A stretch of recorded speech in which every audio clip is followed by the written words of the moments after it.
ബഹുമാനികളെ,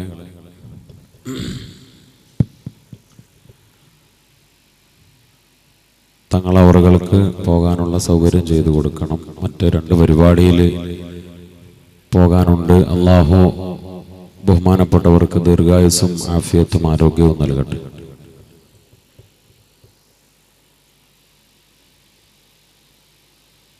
പ്രിയപ്പെട്ട സഹോദരന്മാരെ, സഹോദരിമാരെ, നമ്മുടെ പാറക്കണ്ണിയിലെ ബയാനുൽ ഈമാൻ മദ്രസ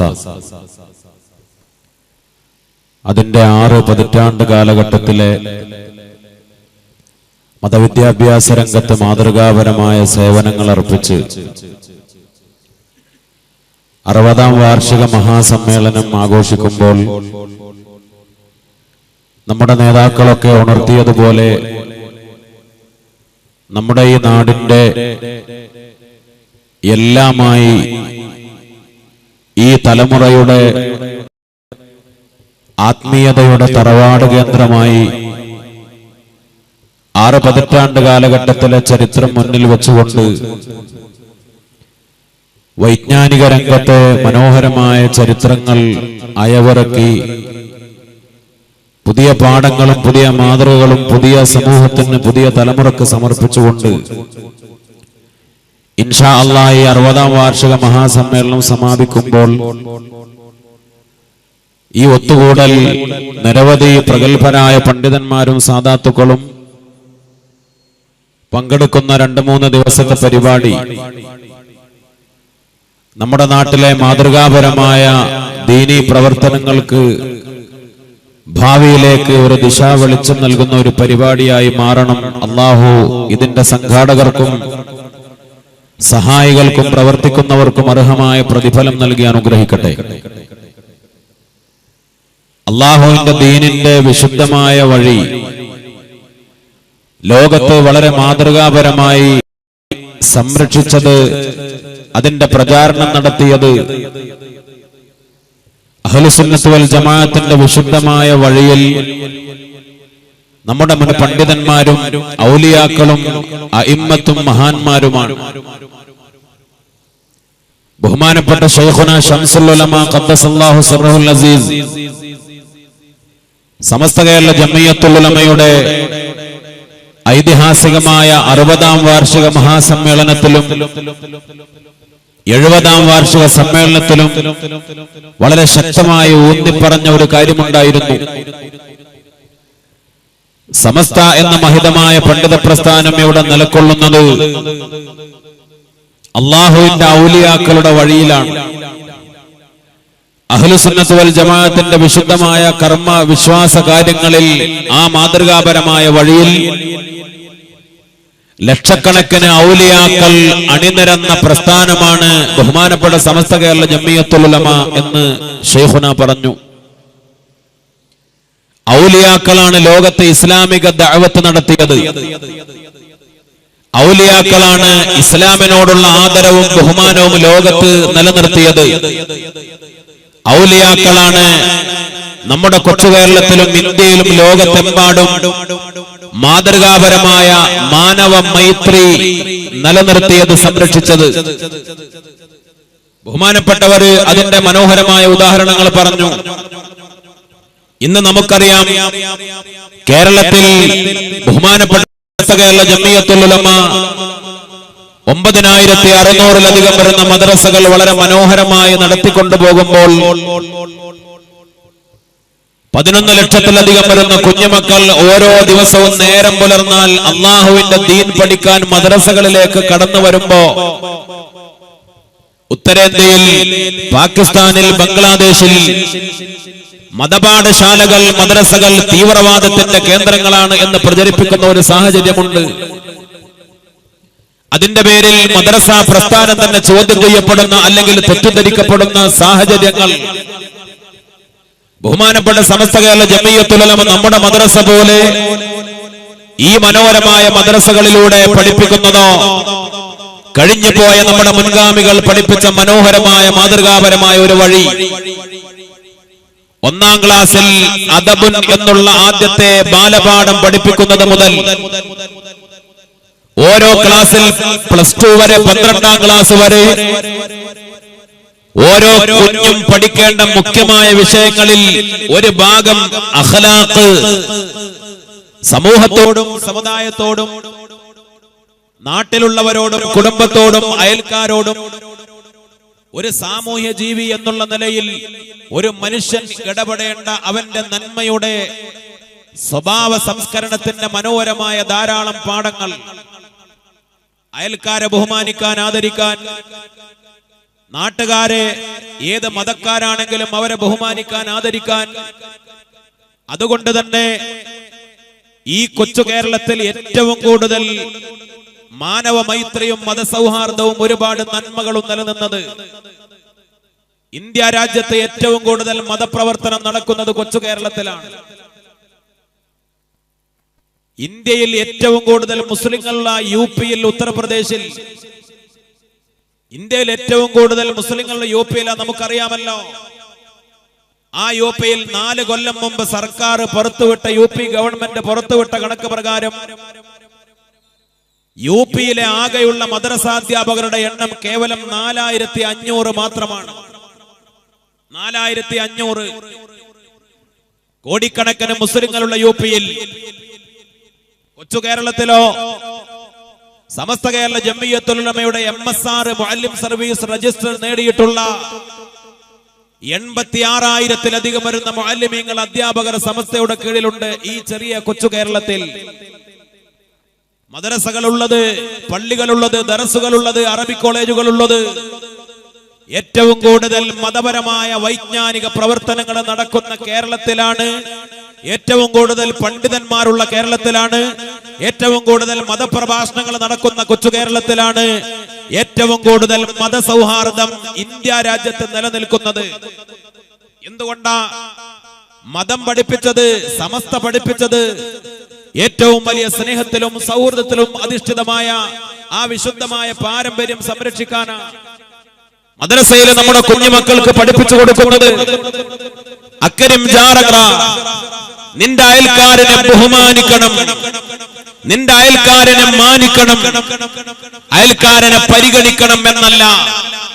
ഏത് കടുത്ത സത്യനിഷേധിയാണെങ്കിലും നിന്റെ അയൽക്കാരനെ മാനിക്കണം, ബഹുമാനിക്കണം എന്ന് മഹാനായ റസൂലുള്ളാഹി സ്വല്ലല്ലാഹു അലൈഹി വസല്ലം തങ്ങൾ പഠിപ്പിച്ചു.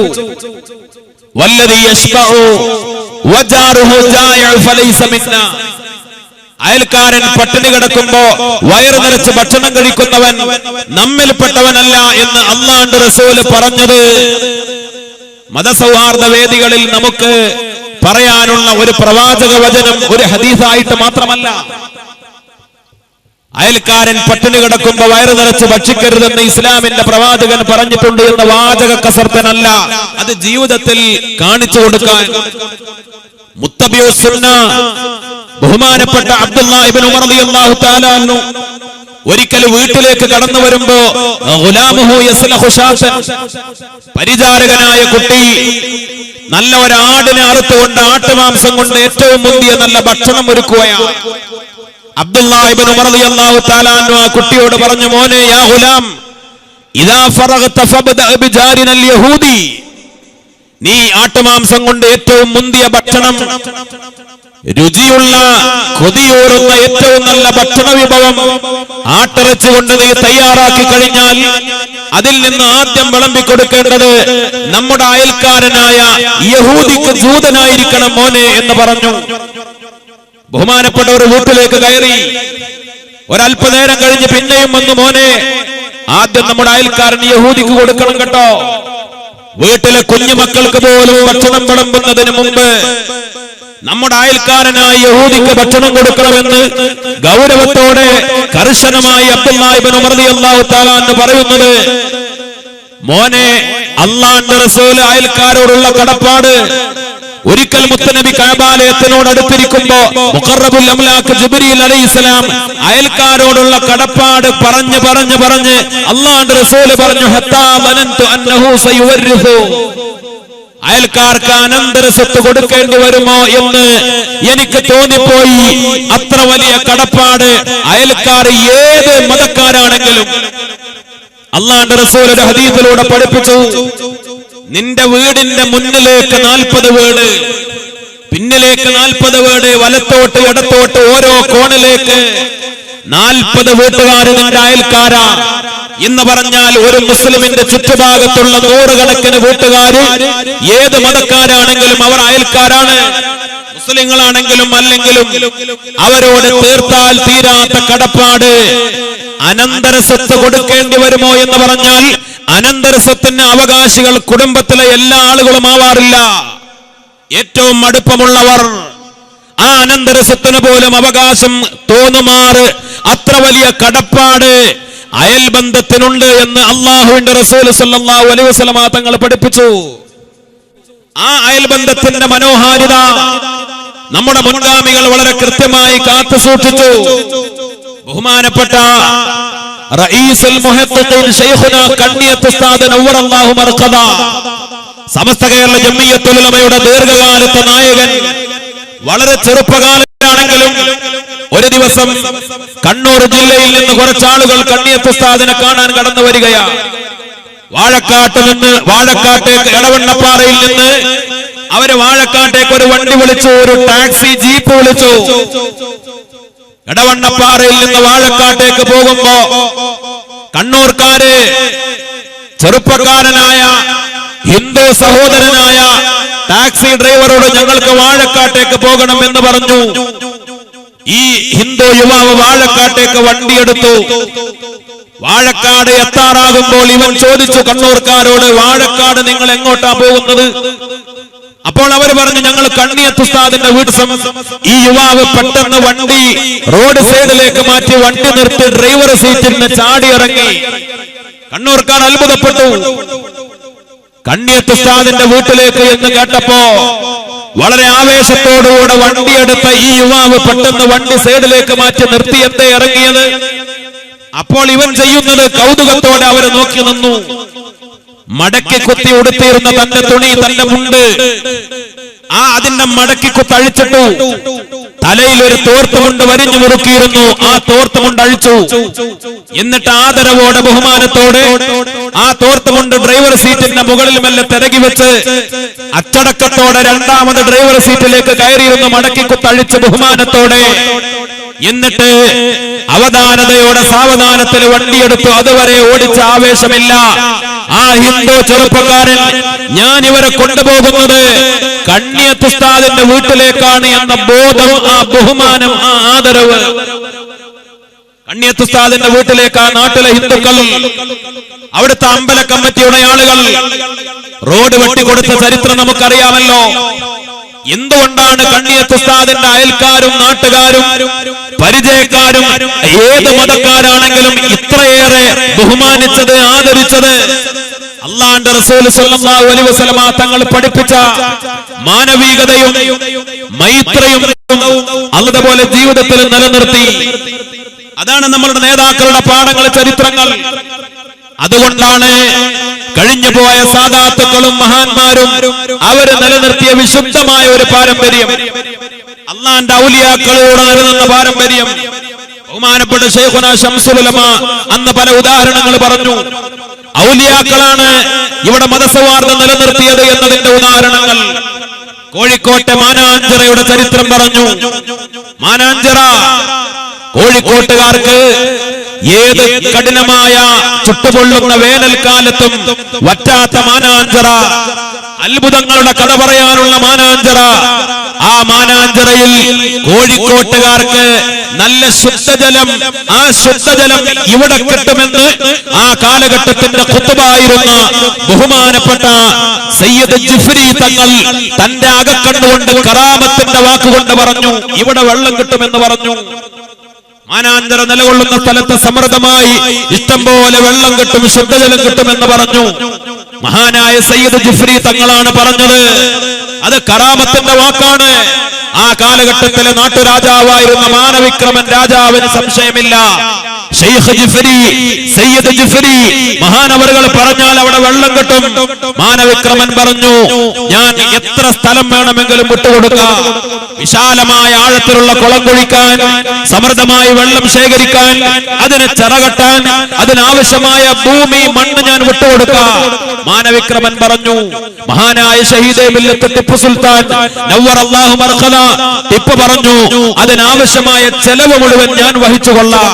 ടിപ്പുവിന്റെയും മാനവിക്രമൻ രാജാവിന്റെയും സയ്യിദ് ഷെയ്ഖ് ജിഫ്രി തങ്ങളുടെയും അത്ഭുതകരമായ സൗഹൃദത്തിന്റെ കൂട്ടായ്മയിലാണ് ഇന്നും കോഴിക്കോടിന്റെ മനോഹരമായ അടയാളമായി നിലനിൽക്കുന്ന മാനാഞ്ചിറ രൂപപ്പെട്ടത്.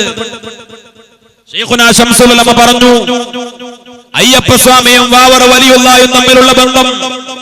അയ്യപ്പസ്വാമി ഇന്നും നമുക്കറിയാമല്ലോ, ശബരിമലയിലേക്ക് പോകുന്ന ആളുകൾ വാവറ വലിയുള്ളായി വാവരുടെ പള്ളിയിൽ നേർച്ചകൾ വഴിപാടുകൾ നേരാതെ സ്വാമിമാർ അങ്ങോട്ട് മല കയറി പോകാറില്ല. ആരാണ് ഇവിടെ മതസൗഹാർദ്ദവും നന്മകളും നിലനിർത്തിയത്? ഒരുപാട് മനോഹരമായ ചരിത്രങ്ങൾ നമുക്ക് പറയാം. മമ്പുറം തങ്ങളുടെ ചരിത്രം പറയുമ്പോ ഖുത്ബുസ്സമാന്റെ ചരിത്രം ചേർത്ത് വെക്കാൻ ബഹുമാനപ്പെട്ട മഹാന്മാരായ നിരവധി പ്രഗത്ഭരായ ആളുകളുടെ ടിപ്പുവിന്റെ ചരിത്രം പറയുമ്പോ പൂർണ്ണയുടെ ചരിത്രം പറയാൻ മങ്ങാട്ടച്ചനും കുഞ്ഞായി മുസ്ലിയാരും രസിക ശിരോമണി കേവലം ഒരു ഹാസ്യ കഥാപാത്രമായിരുന്നില്ലല്ലോ. കുഞ്ഞായി മുസ്ലിയാർ ഖാദിരിയ തരീഖത്തിന്റെ ശൈഖായിരുന്നു എന്ന് ആ കാലഘട്ടത്തിലെ ആളുകളൊക്കെ രേഖപ്പെടുത്തിയിട്ടുണ്ട്. ആത്മീയ ലോകത്തെ കറാമത്തുകളുടെ ഉടമയായിരുന്നു മഹാനായ കുഞ്ഞായി മുസ്ലിയാർ. ആ കുഞ്ഞായി മുസ്ലിയാരുടെ ഏറ്റവും അടുപ്പമുള്ള കൂട്ടുകാരൻ മങ്ങാട്ടച്ചനായിരുന്നു ശുദ്ധ ബ്രാഹ്മണൻ. ഒരുപാട് മനോഹരമായ ചരിത്രങ്ങൾ നമ്മുടെ നാട്ടിൽ കഴിഞ്ഞുപോയി. കോഴിക്കോട് പുതിയങ്ങാടി കടപ്പുറത്തെ പള്ളി എന്ന പേരിൽ അറിയപ്പെട്ട ഒരു പള്ളി പണി കഴിപ്പിച്ചു സയ്യിദ് ഹാമിദ് ബാലവി തങ്ങൾ. ബഹുമാനപ്പെട്ട സമസ്തയുടെ സ്ഥാപകനായ വരക്കൽ മുല്ലക്കോയ തങ്ങളുടെ പരമ്പരയിലെ ആദ്യത്തെ കണ്ണി അറേബ്യയിൽ നിന്ന് മക്കയിൽ നിന്ന് അറബിക്കടലിലൂടെ കോഴിക്കോട്ടെ പുതിയങ്ങാടി കടപ്പുറത്തേക്ക് വന്ന് ആദ്യമായി അവിടെ താമസമാക്കിയ വരക്കൽ തങ്ങളുടെ തലമുറയിലെ ആദ്യത്തെ കണ്ണിയായിരുന്നു സയ്യിദ് ഹാമിദ് ബാലവി തങ്ങൾ. സയ്യിദ് ഹാമിദ് ബാലവി തങ്ങളാണ് കോഴിക്കോട്ടെ കടപ്പുറത്ത് പുതിയങ്ങാടി കടപ്പുറത്തെ പള്ളി എന്ന പേരിൽ പള്ളി പണിതത്. ധാരാളം മുസ്ലിം വീടുകളുണ്ടായി. തങ്ങളെ കാണാൻ ധാരാളം ആളുകൾ വരുന്ന വളരെ തിരക്കുള്ള അനുഭവങ്ങൾ ഉണ്ടായി. പള്ളി നിറഞ്ഞു കവിഞ്ഞു. എപ്പോഴും പള്ളി ജനനിബിഡമായി അറിയപ്പെട്ട പള്ളിയായി കടപ്പുറത്തെ പള്ളി. ആ കടപ്പുറത്തെ പള്ളി പഴയ കാലത്ത് വീടുകളും കൊട്ടാരങ്ങൾ പോലും ഓലമേഞ്ഞ സംവിധാനങ്ങളാണ് ഉണ്ടായിരുന്നത്. കടപ്പുറത്തെ പള്ളി ഓലമേഞ്ഞ പള്ളി. എല്ലാ കൊല്ലവും കടപ്പുറത്തെ പള്ളിയുടെ പുതിയ ഓലമേയാൻ, പഴയ ഓല മാറ്റി പുത്തനോലമേയാൻ ആ കാലഘട്ടത്തിലെ സാമൂതിരി രാജാവാണ് നേരിട്ട് പുതിയങ്ങാടിയിലേക്ക് കടന്നു വരിക. അന്ന് ആ നാട്ടിൽ പുതിയങ്ങാടിയിൽ ഒരു ഉത്സവ പ്രതീതിയായിരുന്നു. കടപ്പുറത്തെ പള്ളിയുടെ ഓലമേയാൻ സാമൂതിരി എഴുന്നള്ളുകയാണ്. പരിവാരങ്ങൾക്കൊപ്പം കൊട്ടാരത്തിൽ നിന്ന് ഏറ്റവും നല്ല മുന്തിയ ഓല കൊണ്ടുവരും. സാമൂതിരി തന്നെ ആ ചടങ്ങിന് കാർമ്മികത്വം വഹിക്കും. സാമൂതിരി രാജാവ് ബഹുമാനപ്പെട്ട ഹാമിദ് ബാലവി തങ്ങൾ പണിത കടപ്പുറത്തെ പള്ളിയുടെ ഓല കെട്ടിമേയും. പഴയ ഓല, ഒരു കൊല്ലം കടപ്പുറത്തെ പള്ളിയുടെ മുകളിൽ വിരിച്ച പഴയ ഓല സാമൂതിരി രാജാവ് കൊട്ടാരത്തിലേക്ക് കൊണ്ടുപോകും. എന്നിട്ടോ കൊട്ടാരത്തിന്റെ മുകൾ ഭാഗത്ത് അത് അനുഗ്രഹത്തിന് വേണ്ടി അത് സൂക്ഷിച്ച് വളരെ അതിന്റെ അനുഗ്രഹം ലഭിക്കുന്നതിന് വേണ്ടി സൂക്ഷിക്കുകയും ചെയ്യും. ഏറ്റവും വലിയ മനോഹരമായ മതസൗഹാർദ്ദത്തിന്റെ ചരിത്രങ്ങൾ നിരവധി നമുക്ക് പറയാൻ കഴിയും. ഒരുപാട് സംഭവങ്ങൾ. എറണാകുളം ജില്ലയിൽ ചെമ്പിട്ടപ്പള്ളി എന്ന പേരുള്ള ഒരു പള്ളിയുണ്ട്. ചെമ്പിട്ടപ്പള്ളി ബഹുമാനപ്പെട്ട സയ്യിദ് മുഹമ്മദ് മൗല അൽ ബുഖാരി ഖദ്ദസല്ലാഹു സിർറഹുൽ അസീസ് മുത്തനബിയുടെ കുടുംബ പരമ്പരയിൽപ്പെട്ട ആ കാലഘട്ടത്തിൽ അറിയപ്പെട്ട മഹാനായ വലിയായിരുന്ന മഹാനവറുകൾ അവര് പണി കഴിപ്പിച്ച ചെമ്പിട്ടപ്പള്ളി. ആ ചെമ്പിട്ടപ്പള്ളി പണിയുമ്പോ അതിനാവശ്യമായ മരം അത് മുഴുവൻ കൊടുത്തത് എറണാകുളം ജില്ലയിലെ ഒരു ജൂതൻ, ഒരു യഹൂദിയായിരുന്നു എന്ന് ചെമ്പിട്ടപ്പള്ളിയുടെ ചരിത്രമാണ്. സത്യത്തിൽ ഏത് കാലഘട്ടത്തിലും ജൂതന്മാർ, യഹൂദികൾ ഇസ്ലാമിനോട് കുടിപ്പകയുള്ളവർ, അതിശക്തമായ പോരിന് വരുന്നവർ അന്നും ഇന്നും അങ്ങനെ തന്നെയാണ്. അങ്ങനെയുള്ള ഒരു യഹൂദി, ഒരു ജൂതനാണ് ചെമ്പട്ടപ്പള്ളിക്ക് ആവശ്യമായ മരം മുഴുവൻ കൊടുത്തത്. ഈരാറ്റുപേട്ടയിലെ നൈനാർ പള്ളിയുണ്ട്.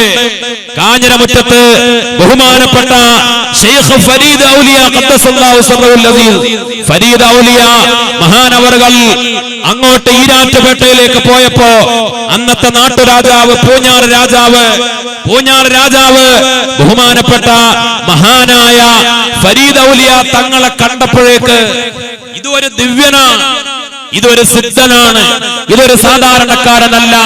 ബഹുമാനപ്പെട്ട ഫരീദ് ഔലിയ തങ്ങളുടെ വ്യക്തിത്വവും ആദർശവും അവിടുത്തെ പരമപരിശുദ്ധിയും കറാമത്തും ബോധ്യപ്പെട്ടപ്പോൾ പ്രത്യേകിച്ച് പ്രേരണയോ ചോദ്യമോ ഒന്നുമില്ലാതെ പൂഞ്ഞാർ രാജാവ് 6 ഏക്കർ ഭൂമി ഫരീദ് ഔലിയ തങ്ങൾക്ക് പതിച്ചു കൊടുത്തു. അവിടെയാണ് നൈനാർ പള്ളി ഉണ്ടായത്. ഒരുപാട് തിരുവനന്തപുരം മുതൽ കാസർഗോഡ് വരെ പരന്നു കിടക്കുന്ന ഇസ്ലാമിക ചരിത്രങ്ങൾ പരതുമ്പോ ഔലിയാക്കളുടെ ചരിത്രങ്ങൾ, സാദാത്തുകളുടെ ചരിത്രങ്ങൾ, മഹാന്മാരായ തങ്ങന്മാരുടെ ചരിത്രങ്ങൾ വ്യത്യസ്തമായ കബീലകളിലൂടെ ബാലവി, ജിഫരി, സഖാഫ്, ജമലുല്ലൈലി, ശിഹാബ് തുടങ്ങിയ നിരവധി വ്യത്യസ്തമായ ഐദ്രൂസി കബീലകളിലൂടെ പല കബീലകളിലൂടെ യമനിൽ നിന്ന്, കരീമിൽ നിന്ന്, മക്കയിൽ നിന്ന്, അറേബ്യയിൽ നിന്ന് കൊച്ചു കേരളത്തിലേക്ക് ഇസ്ലാമിക ദഅവത്തിന് കടന്നു വന്ന സാദാത്തുക്കൾ, തങ്ങന്മാർ, മഹാന്മാരായ ഔലിയാക്കൾ, തരീഖത്തിന്റെ മശായിഖന്മാർ, നിരവധി പ്രഗൽഭരായ മഹാപണ്ഡിതന്മാർ, അവരുടെ ജീവിതം, അവരുടെ വിശുദ്ധമായ പാരമ്പര്യം, അവരുടെ ഇൽമിന് വേണ്ടി, വിജ്ഞാനത്തിന് വേണ്ടി അവരുടെ ജീവിതം ഒഴിഞ്ഞു വെച്ചത് ഈ വിശുദ്ധമായ പാരമ്പര്യമാണ്. ഈ നന്മകൾ മുഴുവനും ഇവിടെ ഉണ്ടാക്കിയത്. ബഹുമാനപ്പെട്ട കണിയാപുരം അബ്ദുൽ ഖാദിർ മസ്താൻ ഖദ്ദസല്ലാഹു സിർറഹുൽ അസീസ് അവരുടെ വിശുദ്ധമായ മഖബറ ശ്രീനാരായണ ഗുരു പലപ്പോഴും സന്ദർശിച്ചിരുന്നു എന്ന ചരിത്രം, നാരായണ ഗുരുവിന്റെ ചരിത്രവും കണിയാപുരം ബഹുമാനപ്പെട്ട അബ്ദുൽ ഖാദിർ മസ്താൻ തങ്ങളുടെ ചരിത്രവും നമ്മൾ ചിന്തിക്കണം. മുത്തുനബി സല്ലല്ലാഹു അലൈഹി വസല്ലമ തങ്ങളെ കുറിച്ച് കരുണാവാൻ നബി മുത്തുരത്നമോ എന്ന് ചോദിച്ച കേരളത്തിന്റെ അനുഗ്രഹീത ചരിത്രത്തിലെ ഒരു മനോഹര വ്യക്തിത്വമായിരുന്നു സത്യത്തിൽ ശ്രീനാരായണ ഗുരു. ആ ശ്രീനാരായണ ഗുരു മുത്തുനബിയെ മനസ്സിലാക്കി. ഈ നാട്ടിലെ ഔലിയാക്കളെ, ദീനി പണ്ഡിതരെ അവർ മനസ്സിലാക്കി. പക്ഷേ അവരുടെ ശേഷക്കാരോ ഇന്നത്തെ നാരായണ ഗുരുവിന്റെ പേര് പറഞ്ഞു നടക്കുന്ന ആളുകൾ വർഗീയത ആളിക്കത്തിക്കാൻ ശ്രമിക്കുമ്പോ, നമ്മുടെ സമുദായത്തെ തമ്മിലടിപ്പിക്കാൻ ശ്രമങ്ങൾ നടത്തുമ്പോ ചില കാര്യങ്ങൾ നമ്മൾ വളരെ കൃത്യമായി തിരിച്ചറിയണം. ഞാൻ ഓർമ്മപ്പെടുത്തുന്നത് എന്റെ പ്രിയപ്പെട്ട മുഅ്മിനീങ്ങളെ, സഹോദരങ്ങളെ, നമ്മുടെ നാട്ടിൽ ഈ സ്നേഹവും സൗഹൃദവും ഐക്യവും ഒക്കെ നിലനിർത്തിയ മഹാന്മാരായ ഔലിയാക്കളായിരുന്നു. അവരാണ് ദീനി ദഅവത്ത് നടത്തിയത്. ലോകത്ത്, കേരളത്തിലും ഇന്ത്യയിലും ലോകത്തും അതിന്റെ ചരിത്രം മുഴുവൻ വിശകലനം ചെയ്താൽ എന്താണ് തൗഹീദ്, എന്താണ് ദീനി പ്രവർത്തനം, എന്താണ് പ്രബോധനം, ബഹുമാനപ്പെട്ട ഗൗസുൽ ആലം അബ്ദുൽ ഖാദിർ ജീലാനി ഖദ്ദസല്ലാഹു സിർറഹുൽ അസീസ് ഖുത്ബുൽ ഖത്താബ് മഹാനവറുകൾ മുഖേന 10,000 ജൂതന്മാർ, ക്രിസ്ത്യാനികൾ, മജൂസികൾ ദീനിലേക്ക് കടന്നു വന്നിട്ടില്ലേ? നമുക്കറിയാമല്ലോ. ദീനുൽ ഇസ്ലാമിലേക്ക് കടന്നു വന്നു 10,000 ആളുകൾ. ആര് മുഖേന? ബഹുമാനപ്പെട്ട ഗൗസുൽ ആലം മുഖേന. ഒരാളല്ല, ഒരാൾ ദീനിലേക്ക് വന്നാൽ, ഒരാൾ ഹിദായത്തിന്റെ വഴി ഒരാൾക്ക് കാണിച്ചു കൊടുക്കാൻ കഴിഞ്ഞാൽ, അല്ലാഹുവിന്റെ റസൂൽ പറഞ്ഞില്ലേ, ലഅയ്യഹദിയല്ലാഹു ബിക റജുലൻ വാഹിദ ഖൈറുൽ ലക മിനദ് ദുനിയ വമാ ഫീഹാ. നിന്റെ ദഅവത്ത് മുഖേന, നിന്റെ പ്രവർത്തനം മുഖേന ഒരാൾക്ക് ഹിദായത്തിന്റെ വഴി വെളിച്ചം കാണിച്ചു കൊടുക്കാൻ സാധിച്ചാൽ ദുനിയാവും ദുനിയാവിലെ സകല വസ്തുക്കളും കിട്ടുന്നതിനേക്കാൾ നിനക്ക് ഖൈറ് ഒരാൾക്ക് ഹിദായത്തിന്റെ വഴി കാണിച്ചു കൊടുക്കല. ഒരാളല്ല, രണ്ടാളല്ല, 10,000 ആളുകൾ, ജൂത ക്രിസ്ത്യാനികൾ ഗൗസുൽ ആലം മുഖേന ദീനിലേക്ക് കടന്നു വന്നിട്ടുണ്ട്. ഇത് തന്നെയാണ് ഓരോ ഔലിയാക്കളുടെ ചരിത്രവും. ബഹുമാനപ്പെട്ട സുൽത്താനുൽ ആരിഫീൻ മഹാനായ അഹ്മദുൽ കബീർ റിഫായി ഖദ്ദസല്ലാഹു സിർറഹുൽ അസീസ് തങ്ങളുടെ, അഹ്മദുൽ ബദവി തങ്ങളുടെ, അബൂൽ ഹസൻ ഷാദുലി തങ്ങളുടെ, ലോകത്തറിയപ്പെട്ട മഹാന്മാരായ ഔലിയാക്കളുടെ, ഇമാമിങ്ങളുടെ ഒക്കെ ചരിത്രം പഠിക്കുമ്പോൾ അതറിയാം. ഇന്ത്യയിൽ സുൽത്താനുൽ ഹിന്ദ് ഖാജ മുഈനുദ്ദീൻ അൽ ചിസ്തി അൽ അജ്മീരി ഖദ്ദസല്ലാഹു സിർറഹുൽ അസീസ് 90 ലക്ഷത്തിലധികം വരുന്ന ആളുകൾ ഒരാൾ മുഖേന 90 ലക്ഷത്തിലധികം വരുന്ന ആളുകൾ ദീനിലേക്ക് വന്നു എന്നതാ ചരിത്രം. നമ്മൾ ഗൗരവത്തിൽ ചിന്തിക്കണം. ഒരാൾ അള്ളാന്റെ വലിയ സുൽത്താനുൽ ഹിന്ദ് ഖാജ തങ്ങൾ മുഖേന 90 ലക്ഷം ഇന്ത്യ രാജ്യത്ത് അജ്മീറിലും പരിസര പ്രദേശങ്ങളിലും ഉണ്ടായിരുന്ന രജപുത്രന്മാർ ഏത് കാലഘട്ടത്തിലും മതവിഷയങ്ങളിൽ നല്ല കണിശതയുള്ളവരാ, തീവ്രതയുള്ളവരാ. വേദങ്ങളും ഉപനിഷത്തുകളും പുരാണങ്ങളും ആഴത്തിൽ പഠിച്ച രജപുത്രന്മാർ, അവരുടെ വലിയ വലിയ നേതാക്കൾ, വലിയ വലിയ സന്യാസി ശ്രേഷ്ഠന്മാർ. ആ കാലഘട്ടത്തിൽ അറിയപ്പെട്ട ഒരാളായിരുന്നു ജയപാൽ മഹർഷി. ജയപാൽ മഹർഷി വളരെ വലിയ യോഗ്യതകൾ, സിദ്ധികളുള്ള ആളായിരുന്നു. ജയപാൽ മഹർഷി ജനങ്ങൾക്ക്, തന്റെ അനുയായികൾക്ക് മുന്നിൽ തീമഴ വരെ പെയ്യിച്ച് കാണിച്ചു കൊടുത്തിരുന്നു എന്നാണ് ചരിത്രം. തീമഴ പെയ്യിച്ചിരുന്നു എന്ന്. ആ ജയപാൽ മഹർഷി പോലും ഖാജ തങ്ങളുടെ കൈ പിടിച്ചുകൊണ്ട് അഷ്ഹദു അല്ലാ ഇലാഹ ഇല്ലല്ലാഹ് വ അഷ്ഹദു അന്ന മുഹമ്മദുർ റസൂലുള്ളാഹ് കലിമ ചൊല്ലി ദീനിലേക്ക് കടന്നു വന്നു. അബ്ദുള്ള എന്ന പേര് സ്വീകരിച്ചു. ജയപാൽ മഹർഷി ഷെയ്ഖ് അബ്ദുള്ളയായി. ഖാജ തങ്ങളുടെ വളരെ അറിയപ്പെട്ട ശിഷ്യനും മുരീദുമായി, വിലായത്തിന്റെ ഉടമയായി, കറാമത്ത് കൊണ്ട് അറിയപ്പെട്ടവരായി. ബഹുമാനപ്പെട്ട ഷെയ്ഖ് അബ്ദുല്ലാഹി ഖദ്ദസല്ലാഹു സിർറഹുൽ അസീസ് അവർ വഫാത്തായി. അവരെയും ഖബറടക്കം ചെയ്തത് അജ്മീറിലെ ദർഗാ ഷരീഫിൽ തന്നെയാണ് എന്ന് അജ്മീറിന്റെ ചരിത്ര രേഖകളിൽ കാണാം. ഇതാണ് ഔലിയാക്കൾ. കേരളത്തിൽ കോഴിക്കോട്ടെ ഇടിയങ്ങര പള്ളിയിൽ കിടക്കുന്ന ബഹുമാനപ്പെട്ട ഷെയ്ഖ് അലി, മഹാനായ അലിയുൽ ഹിംസി തങ്ങൾ പൊന്നാനിയിൽ നിന്ന് കടപ്പുറത്തുകൂടെ കോഴിക്കോട്ടെ കടപ്പുറത്തേക്ക് നടന്നു. കടപ്പുറം വഴി പൊന്നാനിയിലെ തീരപ്രദേശത്തുകൂടെ പൊന്നാനിയിൽ നിന്ന് കോഴിക്കോട്ടേക്ക് നടന്നപ്പോൾ ആ നടത്തത്തിനിടയിൽ 3000-ലധികം ആളുകൾ ദീനിലേക്ക് വന്നു എന്ന ചരിത്രം. മുക്കുവ കുടുംബങ്ങൾ ഉൾപ്പെടെ കണ്ടവർ, ബഹുമാനപ്പെട്ടവരുടെ കറാമത്തുകളും വിശുദ്ധമായ വ്യക്തിത്വവും സ്വഭാവവും ആ ആദർശവും ബോധ്യപ്പെടുന്നവർ കലിമ ചൊല്ലി ദീനിലേക്ക് കടന്നു വന്ന് 3000-ലധികം ആളുകൾ ആ ഒറ്റ നടത്തത്തിൽ ദീനിലേക്ക് വന്നു എന്ന ചരിത്രം. ഔലിയാക്കളുടെ ചരിത്രം ഇതാ. ഞാൻ പറഞ്ഞു വന്ന രണ്ട് കാര്യം. ഒന്ന്, ലോകത്തെമ്പാടും മനുഷ്യർ തമ്മിലുള്ള സ്നേഹവും സൗഹൃദവും ഐക്യവും മൈത്രിയും മതസൗഹാർദ്ദവും നിലനിർത്തിയത് ഔലിയാക്കളാണ്. ലോകത്തെ ഇസ്ലാമിക ദഅവത്ത് നടത്തിയത്, ലക്ഷക്കണക്കിന് ആളുകൾ ദീനിലേക്ക് കടന്നു വരാൻ കാരണമായത് അല്ലാഹുവിന്റെ ഔലിയാക്കളാണ്. ഔലിയാക്കൾക്ക് പടച്ച റബ്ബ് ആ വിശുദ്ധമായ കഴിവുകളും യോഗ്യതകളും കൊടുത്തത് ദീനീ പ്രവർത്തനത്തിനായിരുന്നു, ദീനീ ദഅവത്തിനായിരുന്നു. ബാലവി വരക്കൽ മുല്ലക്കോയ സമസ്തയുടെ സ്ഥാപകൻ മഹാനവറുകൾ മുഖേന ഒരു യുവാവ് ദീനിലേക്ക് കടന്നു വന്ന വളരെ അത്ഭുതകരമായ ചരിത്രമുണ്ട്. ഖുത്ബി മുഹമ്മദ് മുസ്ലിയാർ നവ്വറല്ലാഹു മർഖല കേരളത്തിൽ അറിയപ്പെട്ട മഹാപണ്ഡിതനായിരുന്നു. അള്ളാന്റെ ഔലിയാക്കളിൽപ്പെട്ട തരീഖത്തുകളുടെ ശൈഖായിരുന്ന സമസ്തയുടെ നായകൻ ബഹുമാനപ്പെട്ട ഖുത്ബി മഹാനവറുകൾ ആ കാലഘട്ടത്തിലെ വഅലിന്റെ വേദികളിൽ, മതപ്രഭാഷണ വേദികളിൽ അള്ളാഹുവിന്റെ ഔലിയാക്കളുടെ കറാമത്തുകൾ പറയുന്ന കൂട്ടത്തിന് പറഞ്ഞിരുന്ന ഒരു ചരിത്രമുണ്ട്. പുതിയ അഹമ്മദിന്റെ കറാമത്ത്. വരക്കൽ മുല്ലക്കോയ തങ്ങൾ മഹാനവരുടെ മുന്നിലേക്ക് ഒരു യുവാവ്, ഒരു ചെറുപ്പക്കാരൻ കടന്നു വന്നു. ഹിന്ദു സഹോദരന തങ്ങളുടെ ജീവിതം കണ്ട്, തങ്ങളുടെ വിശുദ്ധമായ വ്യക്തിത്വം ബോധ്യപ്പെട്ട്, തങ്ങൾ പാപ്പ എനിക്ക് മുസ്ലിം ആവണം. ഇളം പ്രായക്കാരനായ ചെറുപ്പക്കാരനാ. തങ്ങൾ പറഞ്ഞു, മോനെ നീ എന്റെ കൂടെ ഈ ദീനിലേക്ക് കടന്നു വന്നാൽ, നീ മുസ്ലിമായാൽ നിന്റെ നാട്ടുകാരും നിന്റെ കുടുംബക്കാരും ഒക്കെ നിന്നെ കൈയൊഴിക്കൂലേ, നീ ഒറ്റപ്പെടൂലേ, നിനക്കാരുണ്ടാകും? മഹാനവറുകൾ തങ്ങളവറുകൾ അതിന്റെ ഗൗരവങ്ങളൊക്കെ പറഞ്ഞ് ബോധ്യപ്പെടുത്തി കൊടുത്തു. പക്ഷേ വല്ലാത്ത ആവേശം കൊണ്ട് തങ്ങൾ പാപ്പ എനിക്ക് അങ്ങയുടെ ശിഷ്യനാവണം, അങ്ങയുടെ മുരീദാവണം. വരക്കൽ തങ്ങളോട് കേണപേക്ഷിച്ച ആ യുവാവിന് തങ്ങൾ കലിമ ചൊല്ലിക്കൊടുത്തു. വരക്കൽ മുല്ലക്കോയ തങ്ങൾ മുഖേന ധാരാളം ആളുകൾ ദീനിലേക്ക് വന്നിട്ടുണ്ട്. കലിമ ചൊല്ലിക്കൊടുത്തു. അഹമ്മദ് എന്ന പേരിട്ടു. അഹമ്മദ് എന്ന പേര് സ്വീകരിച്ചു. ബഹുമാനപ്പെട്ട തങ്ങളുടെ ഖാദിമായി മറ്റൊരു അഹമ്മദ് ഉണ്ടായിരുന്നു. രണ്ട് അഹമ്മദ്മാര് എന്തൊരു കാര്യത്തിന് വിളിച്ചാൽ രണ്ടുപേരും തങ്ങളുടെ കൂടെ പുതിയങ്ങാടിയിലുണ്ട്. ചില കാര്യത്തിന് വിളിക്കും അഹമ്മദ് എന്ന് വിളിക്കും, രണ്ടാമതും ഓടി വരും. അപ്പോൾ തങ്ങൾ പറഞ്ഞു, ഞാൻ പുതിയ അഹമ്മദിനെയാണ് വിളിച്ചത്. അങ്ങനെ പുതിയ അഹമ്മദ് എന്നറിയപ്പെട്ടു. പുതിയ അഹമ്മദ് ബഹുമാനപ്പെട്ട തങ്ങളുടെ കൂടെ കഴിയുമ്പോ തങ്ങളോട് എപ്പോഴും പറയും, തങ്ങൾ പാപ്പ എനിക്ക് മക്കത്തേക്ക് പോകണം, പടിഞ്ഞാട്ട് പോകണം. ആ വാക്ക ഉപയോഗിച്ച് എനിക്ക് പടിഞ്ഞാട്ട് പോകണം, ഹജ്ജിന് പോകാൻ, മക്കത്തേക്ക് പോകാൻ പുതിയ അഹമ്മദ് വല്ലാത്ത ആഗ്രഹം പ്രകടിപ്പിച്ചു. ബഹുമാനപ്പെട്ട തങ്ങളുപ്പാപ്പ ഒരു ദിവസം കായംകുളത്ത് നിന്ന് ഒരു വിഭാഗം ആളുകൾ തങ്ങളെ ഹജ്ജ് യാത്ര പറയാൻ വേണ്ടി കടന്നു വന്നു. ഹജ്ജിന് പോവുകയാണ്, ദുആ ചെയ്യിപ്പിക്കാൻ വേണ്ടി കായംകുളത്ത് നിന്ന് കുറച്ച് ആളുകൾ വന്നപ്പോ വരക്കൽ മുല്ലക്കോയ തങ്ങൾ അവരോട് പറഞ്ഞു, നിങ്ങൾ ഒരാളെ കൂടെ നിങ്ങളുടെ കൂടെ കൂട്ടിക്കൊണ്ടുപോകുമോ?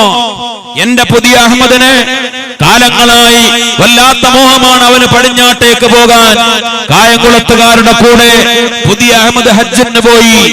കായംകുളത്തുകാര് ഹജ്ജ് കഴിഞ്ഞ് തിരിച്ചു പോരുമ്പോ പുതിയ അഹമ്മദ് പറഞ്ഞു, ഇല്ല ഞാനില്ല, നിങ്ങൾ തിരിച്ചു പോയിക്കോ. ഇന്നത്തേതുപോലെയുള്ള നിയമങ്ങളോ സംവിധാനങ്ങളോ ആയിരുന്നില്ല. പുതിയ അഹമ്മദ് ഹജ്ജ് കഴിഞ്ഞ മക്കയിൽ നിന്ന് തിരിച്ചു വന്നില്ല. വർഷങ്ങളായി അവിടെ തന്നെ മക്കയിൽ കഴിഞ്ഞുകൂടി, ഇബാദത്തിലായി മക്കയിലും മദീനത്തുമായി കഴിഞ്ഞുകൂടി. ബഹുമാനപ്പെട്ട വരക്കൽ മുല്ലക്കോയ തങ്ങൾ പിന്നീട് ഹജ്ജിന് പോയപ്പോ മൂന്നാളുകൾ അത്ഭുതകരമായ രൂപത്തിൽ തങ്ങളുടെ മുന്നിലേക്ക് കടന്നു വരികയാ. തങ്ങൾ കാണുന്ന അത്ഭുതകരമായ ഒരു കാഴ്ച, അവരുടെ വരവ് അവര് നടന്നാണോ വരുന്നത്, അല്ല പറന്നാണോ വരുന്നത്? തങ്ങൾ തന്നെ അത്ഭുതപ്പെട്ടു പോയി. കറാമത്തിന്റെ വരവ്. തൂവെള്ള വസ്ത്രം ധരിച്ച മൂന്നാളുകൾ മഹാനായ തങ്ങളുടെ മുന്നിലേക്ക് കടന്നു വന്നു. എന്നിട്ട് പറഞ്ഞു, ഒരു ളുഹറിന്റെ നേരത്താണ്. മഹാനായ തങ്ങളോട് പറഞ്ഞു, തങ്ങൾ പാപ്പ എന്നെ അറിയുമോ? ഞാൻ അങ്ങയുടെ അരുമ ശിഷ്യനായ പുതിയ അഹമ്മദാ. ആ പുതിയ അഹമ്മദ് പരിചയപ്പെടുത്തി തങ്ങൾ അത്ഭുതപ്പെട്ടു. തങ്ങളോട് പറഞ്ഞു, ഞങ്ങള് ളുഹർ ജമാഅത്തിന്റെ മക്കയിലേക്ക് വന്നതാ, മസ്ജിദുൽ ഹറാമിൽ ളുഹർ ജമാഅത്തിന് പങ്കെടുക്കാൻ. അസർ ജമാഅത്തിന് മദീനയിലേക്ക് എത്തണം, മഗ്രിബ് ജമാഅത്തിന് ബൈത്തുൽ മുഖദ്ദസിലേക്ക് എത്തണം. ഇതാണ് ഞങ്ങളുടെ രീതി. സുബ്ഹാനല്ലാഹ്, ഇന്നത്തേതുപോലെ സൗകര്യങ്ങൾ അന്നില്ലല്ലോ. ളുഹറിന്റെ മക്കയിൽ, അസറിന്റെ മദീനയിൽ, മഗ്രിബിന് ബൈത്തുൽ മുഖദ്ദസിൽ രാജാതിരാജനായ റബ്ബ് സുബ്ഹാനഹു വ തആല അത്ഭുതകരമായ കറാമത്ത് കൊടുത്ത പുതിയ അഹമ്മദ് എന്ന തന്റെ ശിഷ്യന്റെ കറാമത്ത് ബോധ്യപ്പെട്ട് തങ്ങൾ അത്ഭുതപ്പെട്ടു. തങ്ങള് ആ ചരിത്രം പറയാറുണ്ട് മഹാന്മാരോട്. തങ്ങളിൽ നിന്ന് കേട്ട് ഖുത്ബി തങ്ങൾ വാളിന്റെ വേദികളിൽ അത് പറഞ്ഞിരുന്നു. ഖുത്ബി തങ്ങളിൽ നിന്ന് കേട്ട് ബഹുമാനപ്പെട്ട ശൈഖുനാ ശംസുൽ ഉലമ അത് പറഞ്ഞിരുന്നു. ഞാൻ പറഞ്ഞു വന്നത്, അങ്ങനെ എത്ര ആളുകൾ മഹാന്മാരുടെ കൈക്ക്, ഔലിയാക്കളും കറാമത്തിന്റെ ഉടമകളുമായ മഹാന്മാരുടെ വഴിക്ക് ദീനിലേക്ക് വന്ന ആളുകൾ ആരെയും നിർബന്ധമായ മതപരിവർത്തനം ചെയ്യിച്ചതായിരുന്നില്ല. ലോകത്തെങ്ങനെയാണ് കോടിക്കണക്കിന് മുഅ്മിനീങ്ങൾ ഉണ്ടായത്, മുസ്ലിങ്ങൾ ഉണ്ടായത്? നമ്മൾ വളരെ ഗൗരവത്തിൽ ചിന്തിക്കണം. ഇന്ന് തെറ്റിദ്ധരിക്കപ്പെടുന്ന മുസ്ലിം എന്ന് കേട്ടാൽ തീവ്രവാദത്തിന്റെ ഭീകരതയുടെ മേൽക്കുപ്പായം അണിയിച്ചുകൊണ്ട് ഭീകരതയുടെ ആരോപണങ്ങൾ നടത്തുമ്പോ ഐഎസിന്റെയും താലിബാന്റെയും അൽ ഖായിദയുടെയും ബോക്കോ ഹറാമിന്റെയും അൽ ശബാബിന്റെയും ക്രൂര വിനോദങ്ങളാണ് കേട്ടുകൊണ്ടിരിക്കുന്നത്. പത്രമാധ്യമങ്ങളിൽ വായിച്ചു തള്ളുന്നത്. ഇസ്ലാം, മുസ്ലിം, അത് മുഴുവൻ എല്ലാ രാജ്യത്തും ചർച്ച ചെയ്യാനുള്ളത്. എവിടെ ഒരു പൊട്ടിത്തെറി ഉണ്ടായാൽ, ഒരു കൊലപാതകമുണ്ടായാൽ, എന്തെങ്കിലും ഒരു സ്ഫോടനമുണ്ടായാൽ അത് മുസ്ലിം തീവ്രവാദ പ്രസ്ഥാനങ്ങളുടെ ഭീകര സംഘടന അട്ടിമറിയാണ് എന്ന രൂപത്തിൽ ചർച്ചകൾ പുരോഗമിക്കുമ്പോ ആരാ ഇവരൊക്കെ? ഒരു കാര്യം നമ്മൾ തിരിച്ചറിയണം. ആരാണിവര്? ഞാന് ഈ സദസ്സിൽ മനസ്സിലാക്കാൻ വേണ്ടി ഓർമ്മപ്പെടുത്തുകയാണ്. കേരളത്തില് പോലും ചില പ്രസ്ഥാനങ്ങളുടെ ആധികാരിക പ്രസിദ്ധീകരണങ്ങൾ വന്ന കാര്യമാണ്. ഇവരൊക്കെ ബിദ്അഈ സംഘടനകളാണ്. ഞാൻ ആരെയും വേദനിപ്പിക്കാൻ വേണ്ടി പറയുകയല്ല. ബിദ്അത്താണ് തീവ്രവാദങ്ങളിലേക്ക് എത്തിപ്പെട്ടത്. നൈജീരിയയിലെ ബോക്കോ ഹറാം, സോമാലിയയിലെ അൽ ശബാബ്, അൽ ഖായിദ, താലിബാൻ, അതേപോലെ IS, ഇന്ന് ലോകത്തെ വിറപ്പിക്കുന്ന IS, ഇവരൊക്കെ ബിദ്അത്താണ് അവരുടെ അഖീദ. ഞാൻ വളരെ ആധികാരികമായ തെളിവുകളോടെ മാത്രമാണ് സംസാരിക്കുന്നത്, ആരെയും വേദനിപ്പിക്കാനല്ല. കാരണം അവര് ഔലിയാക്കളുടെ മഖബറകൾ തല്ലിപ്പൊളിക്കുന്നു. ഇറാഖിലും സിറിയയിലും ലോകത്തിന്റെ വിവിധ ഭാഗങ്ങളിൽ സുന്നത്ത് വൽ ജമാഅത്തിന്റെ വിശുദ്ധമായ വഴി ഒരുപക്ഷെ പത്രമാധ്യമങ്ങളിൽ IS-നെ കുറിച്ച് വിശേഷിപ്പിക്കാറുണ്ട്, അത് സുന്നി സംഘടനയാണ് എന്ന്. പൊതുവായി ലോകത്ത് ഷിയാക്കൾ സുന്നികൾ, ഷിയാക്കൾ അല്ലാത്തവരൊക്കെ സുന്നികൾ എന്ന അർത്ഥത്തിൽ, ആ അർത്ഥത്തിൽ വേർതിരിക്കുന്നവരാണ് അങ്ങനെ പറയുന്നത്. അവര് സുന്നികളായതുകൊണ്ടല്ല, അഹ്ലുസുന്നത്ത് വൽ ജമാഅത്തിന്റെ വഴിയുള്ളതുകൊണ്ടല്ല, അവർ അഹ്ലുസുന്നത്ത് വൽ ജമാഅത്തിന്റെ വഴിക്കെതിരാണ്. ഔലിയാക്കളെ കൊല്ലുന്നവർ, പണ്ഡിതന്മാരെ, മഹാന്മാരായ ആളുകളെ ഇല്ലായ്മ ചെയ്യാൻ ശ്രമിക്കുന്നവർ, മഖബറകൾ തല്ലിപ്പൊളിക്കാൻ ശ്രമിക്കുന്നവർ, നമ്മുടെ പഴയ കാലത്തെ കിതാബുകൾ, സുന്നത്ത് ജമാഅത്തിന്റെ കിതാബുകൾ, ഏടുകൾ, മൗലിദിന്റെയും സ്വലാത്തിന്റെയും ദലായിലുൽ ഖൈറാത്ത് പോലെയുള്ള അതിന്റെ ഏടുകളൊക്കെ ചുട്ടുചരിക്കാനും ചവിട്ടിമെതിക്കാനും ശ്രമം നടത്തുന്നവർ, ഒരുപാട് കഥകൾ പറയാൻ കഴിയും. ഇവര് ദീനിനു വേണ്ടി എന്ത് ചെയ്തു? ദീനിനെ തെറ്റിദ്ധരിപ്പിക്കാൻ, മഹാന്മാരായ പാരമ്പര്യമുള്ള ദീനീ പ്രവർത്തകരെ ഇല്ലായ്മ ചെയ്യാൻ ശ്രമം നടത്തിയെന്നല്ലാതെ ഇവർ ഇസ്ലാമിക ദഅവത്ത് നടത്തുന്നുണ്ടോ? ദീനിനെ കരിവാരിത്തേക്കാനും തെറ്റിദ്ധാരണ സൃഷ്ടിക്കാനും ഇവരുടെ ക്രൂര വിരോധങ്ങൾ കാരണമാകുന്നു എന്നല്ലാതെ. ഞാനിത് പറയാൻ കാരണം അല്ലാഹുവിന്റെ ഔലിയാക്കളാണ്, അഹ്ലുസുന്നത്ത് വൽ ജമാഅത്തിന്റെ വിശുദ്ധമായ പാരമ്പര്യവും പൈതൃകവും ഉള്ളവരാണ്. അവരാണ് ലോകത്ത് ദീനീ ദഅവത്ത് നടത്തിയത്. അവരാണ് ദീനിനെ കുറിച്ചുള്ള ബഹുമാനം, ആദരവ് മറ്റുള്ള മതക്കാർക്കിടയിൽ പോലും നിലനിർത്തിയത്.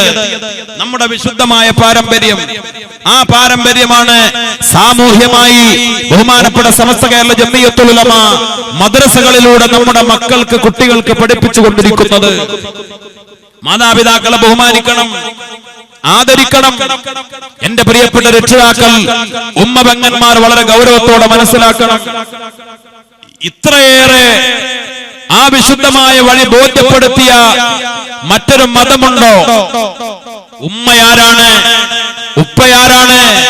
മാതാപിതാക്കളോടുള്ള ബഹുമാനത്തിന്റെ അഖ്ലാഖിലൂടെ പഠിപ്പിക്കുന്ന ഇവിടെ സാമൂഹ്യമായ കെട്ടുറപ്പ് ഭദ്രമായി നിലനിൽക്കണം. സമൂഹം ഭംഗിയായി മുന്നോട്ട് പോകണം. അസ്വാരസ്യങ്ങൾ ഉണ്ടാവരുത്, മതങ്ങൾ തമ്മിൽ സംഘടനകൾ ഉണ്ടാവരുത്, അയൽക്കാർ തമ്മിൽ കൊമ്പുകോർക്കരുത്, കുടുംബാംഗങ്ങൾ തമ്മിൽ തർക്കിക്കരുത്.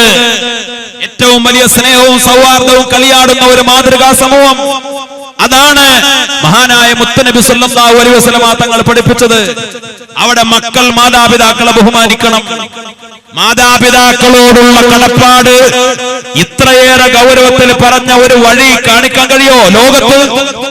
പരിശുദ്ധമായ ദീനിനെ പോലെ എന്തുകൊണ്ടാണ് നമ്മുടെ മക്കൾക്ക് ഉയർന്ന ദീനി വിദ്യാഭ്യാസം നൽകണമെന്ന് പറയുന്നത്? ബഹുമാനപ്പെട്ട സമസ്ത കേരള ജംഇയ്യത്തുൽ ഉലമ 12ാം ക്ലാസ് വരെ സിലബസ് സംവിധാനിച്ച് നമ്മുടെ മക്കൾക്ക് വിദ്യാഭ്യാസം നൽകുമ്പോ, അതിന് സൗകര്യമൊരുക്കുമ്പോ ഒരു കാര്യം നമ്മൾ തിരിച്ചറിയണം. പലപ്പോഴും മദ്രസ വിദ്യാഭ്യാസത്തിന് പുറംതിരിഞ്ഞു നിൽക്കുന്നവരാരാ? നമ്മൾ തന്നെയല്ലേ? 60 വർഷം പഴക്കമുള്ള ഇതേപോലെയുള്ള മദ്രസകൾ, ആ മദ്രസകളിൽ വളരെ പാരമ്പര്യമുള്ള ഉസ്താദുമാര്, നമുക്ക് തന്നെ എന്തോ ഒരു കുളിരും സന്തോഷവും അനുഭവപ്പെട്ടു. 3.5 പതിറ്റാണ്ട് 10-35 കൊല്ലം ഒരു മദ്രസയിൽ തുടർച്ചയായി സേവനം ചെയ്ത നമ്മുടെ ഉസ്താദിനെ ആദരിച്ച ഒരു സദസ്സാണിത്. ഈ സ്നേഹവും പൈതൃകവും പാരമ്പര്യവും നമ്മൾ കാത്തു സൂക്ഷിക്കുമ്പോഴും പടച്ച റബ്ബ് നമുക്ക് നിഅമത്ത് തന്നപ്പോ, സാമ്പത്തികമായ പുരോഗതി തന്നപ്പോ നമ്മുടെ വഴി ഏതാ? നമ്മൾ ഈ പഴയ വഴിയെ മറന്നു പോകുന്നുണ്ടോ? ചിന്തിക്കണ്ടേ, ആലോചിക്കണ്ടേ. 5ാം ക്ലാസ് കഴിഞ്ഞാൽ മദ്രസയിൽ കുട്ടികളുടെ എണ്ണം കുറഞ്ഞു വരും. 7ാം ക്ലാസ് കഴിഞ്ഞാൽ പിന്നെ നല്ലൊരു ശതമാനം കുറഞ്ഞു. 10ാം ക്ലാസ്സിൽ എത്ര കുട്ടികളുണ്ട് എന്ന് ചോദിച്ചാൽ ഉസ്താദമാര് അതിന്റെ എണ്ണം പറയും, വിരലെണ്ണാവുന്ന എണ്ണം പറയും. +2-ലൊക്കെ വളരെ വളരെ കുറവ്. എന്താ ഇതിന്റെ കാരണം? ഉയർന്ന വിദ്യാഭ്യാസം ഇത് തടസ്സമാണോ? സത്യത്തിൽ ഒരു തടസ്സവുമില്ല. 10ാം ക്ലാസ് SSLC-ക്ക് പഠിക്കുന്ന കുട്ടിയാ, അല്ലെങ്കിൽ സ്കൂളിൽ +1-നോ +2-നോ പഠിക്കുന്ന കുട്ടിയാ, അവന്റെ പഠനത്തിന് തകരാറാകുന്ന രൂപത്തിൽ സമസ്തയുടെ വിദ്യാഭ്യാസ ബോർഡ് സിലബസ് സംവിധാനിച്ചിട്ടില്ല. നമ്മൾ മനസ്സിലാക്കണം, ഒരു 1.5 അല്ലെങ്കിൽ കൂടിയാൽ 2 മണിക്കൂർ ഓരോ ദിവസവും പഠിച്ചാൽ വളരെ ചുരുങ്ങിയ ചെറിയ പാഠപുസ്തകങ്ങളിലൂടെ സംവിധാനിച്ചു സമസ്ത. വിദ്യാഭ്യാസ ബോർഡ് നമ്മുടെ ഉസ്താദുമാർക്ക് റേഞ്ച് തലത്തിൽ ക്ലാസുകൾ കൊടുക്കുമ്പോ, റേഞ്ച് യോഗങ്ങൾ നടക്കുമ്പോ, ഇന്ന് അത്യാധുനിക സംവിധാനങ്ങൾക്ക് ഉപയോഗപ്പെടുത്തുമ്പോ, തദ്രീബ് പോലെയുള്ള ആ പാഠ്യ പദ്ധതിയിലെ പരിശീലന പരിപാടികൾ നടക്കുമ്പോ അതിലൂടെ ഒക്കെ നിർദ്ദേശിക്കുന്ന ഒരു കാര്യമുണ്ട്. നമ്മുടെ കുട്ടികൾക്ക് വലിയ ഭാരം അടിച്ചേൽപ്പിക്കുന്നില്ല. 2 മണിക്കൂർ മദ്രസയിൽ വന്നാൽ ആ പഠനം കൊണ്ട് തീരുന്നതേ ഉള്ളൂ. മദ്രസയിലേക്ക് സ്കൂളിലേതുപോലെ ഒരുപാട് മണിക്കൂറുകൾ കഷ്ടപ്പെട്ട് ഹോംവർക്ക് ചെയ്യാനോ കഠിനാധ്വാനം ചെയ്ത് കൊണ്ടുപോകാനോ അതിനുവേണ്ടി സമയം കളയേണ്ടി വരൂല. ആവറേജ് ബുദ്ധിയുള്ള കുട്ടിയാണെങ്കിൽ മദ്രസയിൽ പോയ ആ 2 മണിക്കൂർ കൊണ്ട് തന്നെ അത്യാവശ്യം ഇതൊക്കെ ബോധ്യപ്പെടുന്ന രൂപത്തിലുള്ള ചുരുങ്ങിയ രൂപത്തിലാണ് എന്നാൽ അത്യാവശ്യമായി പഠിപ്പിക്കേണ്ട കാര്യങ്ങളൊക്കെ പഠിപ്പിക്കുന്നത്. അത് തടസ്സമേ അല്ല. നമ്മൾ അങ്ങനെ ചിന്തിക്കരുത്. നമ്മളും തീരുമാനിച്ചു, മോൻ ഹൈസ്കൂളിലാ, മോള് ഹൈസ്കൂളിലാ, 8ലാ 9ലാ 10ലാ +1ലാ എന്ന് പറഞ്ഞു. മദ്രസയിൽ പോകണ്ട എന്ന് തീരുമാനിച്ചു. മദ്രസയിൽ പോകണ്ട എന്ന് തീരുമാനിച്ചപ്പോ എന്താ സംഭവിച്ചത്? മദ്രസയിലേക്ക് പോകുന്ന ദിവസങ്ങളിൽ സുബൈക്ക് ഉണർന്നിരുന്ന മോള് സുബൈക്ക് എഴുന്നേൽക്കാതായി. അതല്ലേ കാര്യം? 5 മണിക്കോ അല്ലെങ്കിൽ അതിനു മുമ്പ് എഴുന്നേറ്റിരുന്ന കുട്ടി മദ്രസ നിർത്തിയപ്പോ സുബൈ ഖളാ ആക്കി കിടന്നുറങ്ങി 8 മണിക്കോ 8:30ക്കോ എഴുന്നേൽക്കുന്ന രീതിയായി. ആ സമയത്ത് എഴുന്നേറ്റ് ഫ്രഷായി ചായ കുടിച്ച് നേരെ സ്കൂളിലേക്കോ അല്ലെങ്കിൽ ട്യൂഷൻ സെന്ററിലേക്കോ പോകുന്ന രീതിയായി. 2 മണിക്കൂർ ഉറങ്ങി നശിപ്പിച്ചു എന്നല്ലാതെ എന്താ കാര്യമുണ്ടായത്? ആ 2 മണിക്കൂർ മദ്രസയിലേക്ക് പോയിരുന്നുവെങ്കിൽ, അല്ലെങ്കിൽ വൈകുന്നേരമാണെങ്കിൽ മദ്രസ നിർത്തിയപ്പോ ഇവൻ മൊബൈൽ ഫോണുമായി അങ്ങാടിയിൽ കൂട്ടുകാർക്കൊപ്പം ക്ലബ്ബുകളിലോ അല്ലെങ്കിൽ പാതിരാ സമയം വരെ ഏതോ മായാലോകത്ത് അങ്ങനെ കഴിഞ്ഞുകൂടി. നമ്മൾ അന്വേഷിച്ചോ? നമ്മളെ 1.5 മണിക്കൂർ മദ്രസയിലേക്ക് പോകുന്നത് മുടക്കി. നമ്മുടെ കുട്ടി 12ാം ക്ലാസ് വരെ പഠിച്ചിരുന്നുവെങ്കിൽ അത്യാവശ്യം അവൻ ഖുർആൻ അതിന്റെ വ്യാഖ്യാനം, ഖുർആൻ അതിന്റെ തഫ്സീറോടെ വ്യാഖ്യാനം അവൻ പഠിച്ചിരുന്നു. മുത്തനബിയുടെ ഹദീസുകൾ ധാരാളം പഠിച്ചിരുന്നു. തസവ്വുഫ് പഠിച്ചിരുന്നു. അവന്റെ അഖീദ അത് രൂപപ്പെടുത്തിയിരുന്നു. മസ്അലകൾ അവൻ പഠിച്ചിരുന്നു. അവന്റെ അഖ്ലാഖ് പഠിച്ചിരുന്നു. ഒരുപാട് നല്ല കാര്യങ്ങൾ പഠിച്ചിരുന്നു. അതൊക്കെ നമ്മൾ തടഞ്ഞു. 1.5 മണിക്കൂർ നമ്മൾ കട്ട് ചെയ്തു, അല്ലെങ്കിൽ 2 മണിക്കൂർ ബ്ലോക്ക് ചെയ്തു. പിന്നെ കിട്ടിയതെന്തോ? അക്കാരണത്താൽ നിസ്കാരങ്ങൾ ഖളാ ആക്കി കുറെ സമയം കിടന്നുറങ്ങി, അല്ലെങ്കിൽ മണിക്കൂറുകൾ മൊബൈൽ ഫോണുകളിൽ ചെലവഴിച്ചു, അങ്ങാടി തണ്ടികളായി ഊരുചുറ്റി നടന്നു, കൂട്ടുകാർക്കൊപ്പം അങ്ങനെ സമയം ചെലവഴിച്ചു. പാതിരാ സമയത്ത് രക്ഷിതാക്കൾ ഉറങ്ങിയാലും കമ്പ്യൂട്ടറിന്റെയോ ടെലിവിഷന്റെയോ മൊബൈൽ ഫോണിന്റെയോ മുന്നിൽ ഒരുപാട് സമയം ഉറക്കൊഴിക്കുന്നവരായി. എന്ത് ഗുണമുണ്ടായി? നമ്മൾ ആലോചിക്കണം. നമ്മുടെ മക്കൾക്ക് ഉയർന്ന തരത്തിൽ ദീനി വിദ്യാഭ്യാസം നൽകണം. ആൺകുട്ടികൾക്കും പെൺകുട്ടികൾക്കും നൽകണം. ആ നല്ല മക്കളെ കൊണ്ട് ആ മാതാപിതാക്കൾക്ക് ഗുണം ലഭിക്കുക. നല്ല ദീനുള്ള മക്കളിലൂടെയാണ് നല്ല തലമുറകൾ ഉണ്ടാവുക. ഞാൻ പറഞ്ഞു വന്നത്, ഏത് ഉമ്മയും ഏത് ഉപ്പയും ആഗ്രഹിക്കുക എന്താ? എന്റെ മോനും എന്റെ മോളും എന്നെ ബഹുമാനിക്കണം, പരിഗണിക്കണം, സ്നേഹിക്കണം, അനുസരിക്കണം, പറഞ്ഞാൽ കേൾക്കണം, അവരെ കൊണ്ട് ദുനിയാവിലും ആഖിറത്തിലും ഉപകാരം ലഭിക്കണം. എന്താ നമ്മുടെ ചുറ്റുപാട്? എന്താ നമ്മുടെ തലമുറകളുടെ രീതി? ഉമ്മയെ വിലവെക്കാത്ത, ഉപ്പയെ വിലവെക്കാത്ത എന്തൊക്കെ സംഭവങ്ങൾ! രാജാതിരാജനായ റബ്ബ് സുബ്ഹാനഹു വ തആല കാത്തുരക്ഷിക്കട്ടെ. ഉമ്മയോടുള്ള കടപ്പാട്, എന്റെ പ്രിയപ്പെട്ട ഉമ്മമാരെ നിങ്ങൾ മനസ്സിലാക്കണം. ഉമ്മയോടുള്ള കടപ്പാട് എത്ര ഗൗരവത്തിലാണ് മുത്തനബി പഠിപ്പിച്ചത്. നിങ്ങളുടെ സ്ഥാനം എത്രയാ? അല്ലാഹുവിന്റെ റസൂലിനോട് ചോദിച്ചില്ലേ മുത്തനബിയെ, ആരോടാ ഏറ്റവും വലിയ കടപ്പാട്? ഉമ്മയോട്. പിന്നെ ചോദിച്ചു സുമ്മമൻ, പിന്നെ ആരോടാ? അപ്പോഴും പറഞ്ഞു ഉമ്മയോട് 3 തവണ. പിന്നെയല്ലേ ഉപ്പയോട് എന്ന് പറഞ്ഞത്? ഈ ഹദീസിനെ വ്യാഖ്യാനിച്ച് മഹാന്മാര് പറയുന്നുണ്ട്, അതിന് കാരണം ഉപ്പമാര് സഹിക്കാത്ത 3 വളരെ വലിയ ത്യാഗങ്ങൾ ഉമ്മമാര് സഹിച്ചിട്ടുണ്ട്. നമ്മൾ ചിന്തിക്കണം. നമ്മുടെ ഉമ്മ 9 മാസക്കാലത്തിലധികം വയറ്റിൽ ചുമന്നുകൊണ്ട് നടന്നു. ഗർഭകാലഘട്ടത്തിലെ ശാരീരികവും മാനസികവുമായ പിരിമുറുക്കങ്ങൾ, വേദനകൾ, കഷ്ടപ്പാടുകൾ, അസ്വസ്ഥതകൾ, ഉറക്കൊഴിച്ച് പല ബുദ്ധിമുട്ടുകൾ സഹിച്ച് 9.5 മാസക്കാലത്തോളം തന്നെ ചുമന്നുകൊണ്ട് നടന്നു ഉമ്മ.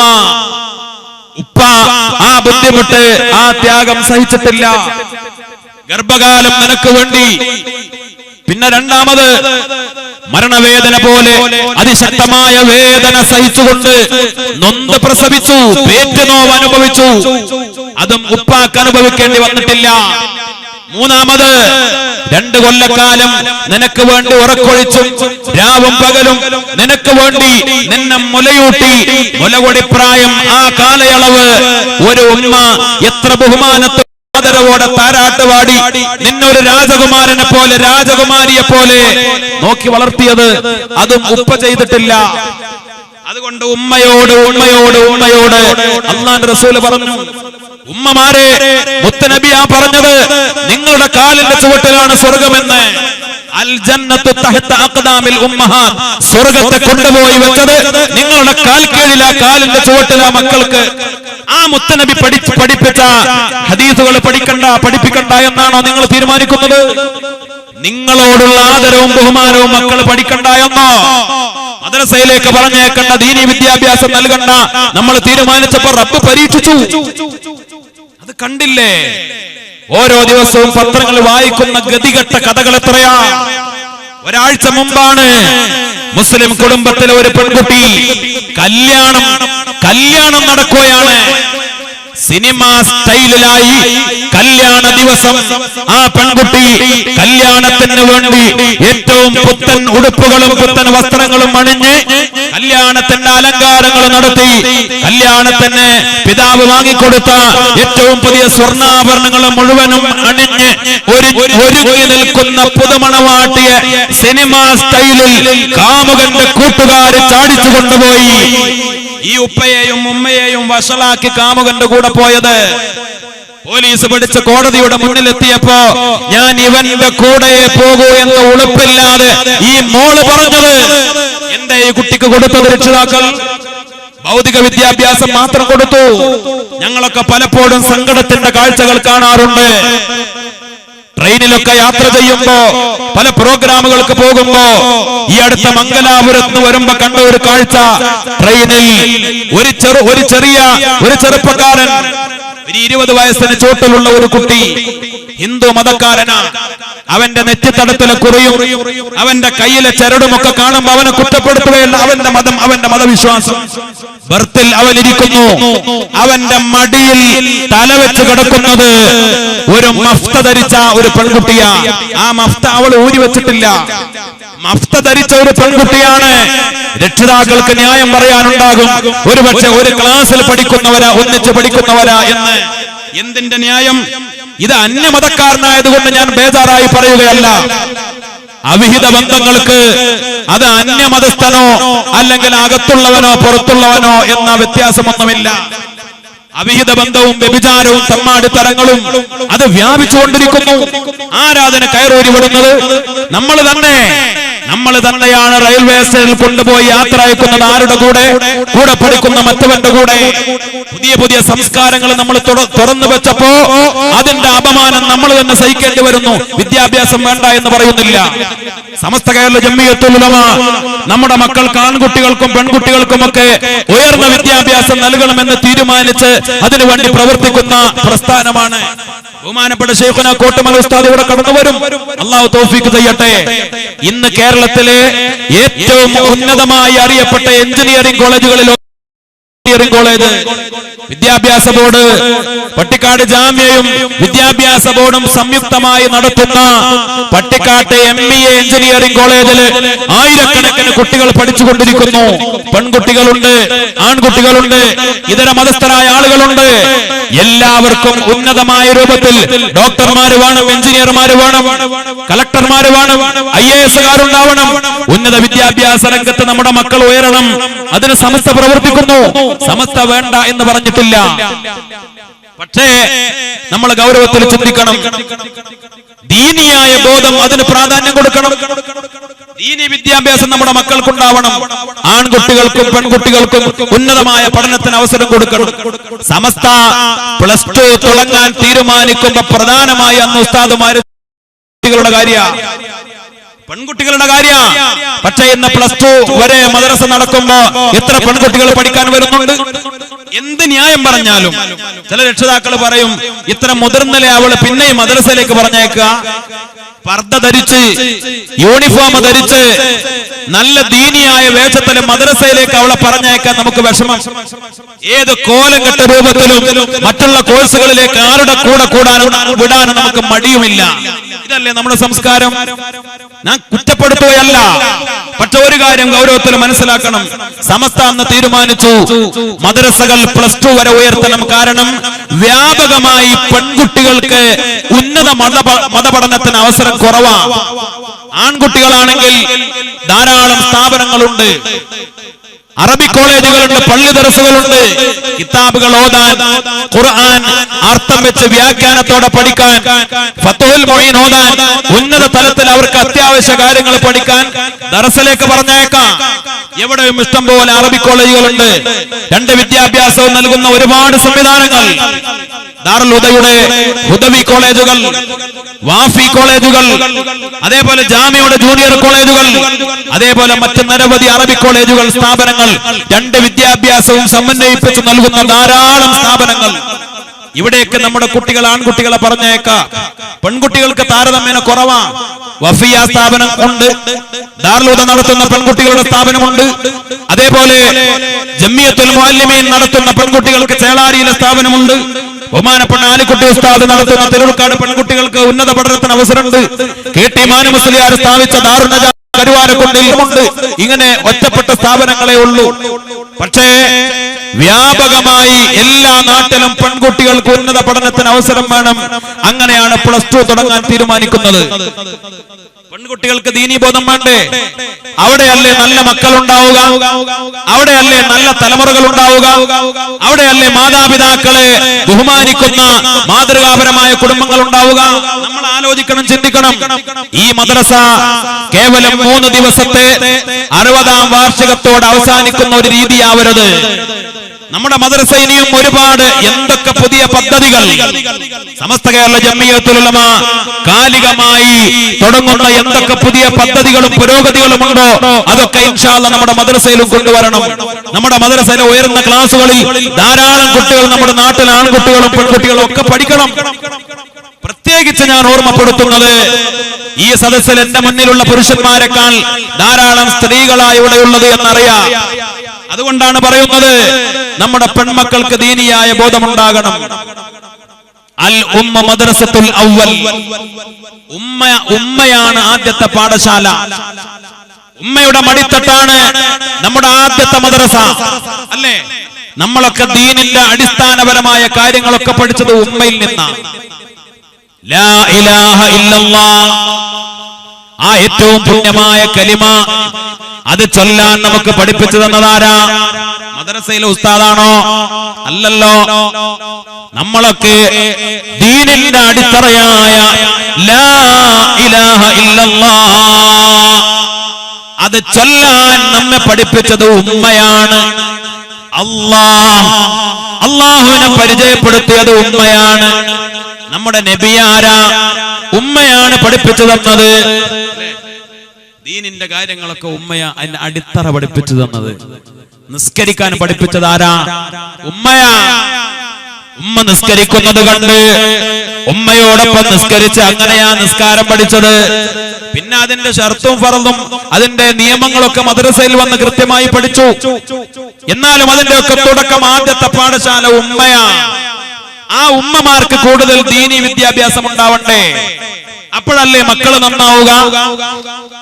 ബഹുമാനപ്പെട്ട അമീറുൽ മുഅ്മിനീൻ ഉമർ ഇബ്നുൽ ഖത്താബ് റളിയല്ലാഹു തആല അൻഹു പാതിരാ സമയത്ത് മദീനയിലെ ഊടുവഴികളിലൂടെ പ്രാന്തപ്രദേശങ്ങളിലൂടെ ചുറ്റി നടക്കും, ജനങ്ങളുടെ കാര്യങ്ങൾ അറിയാൻ.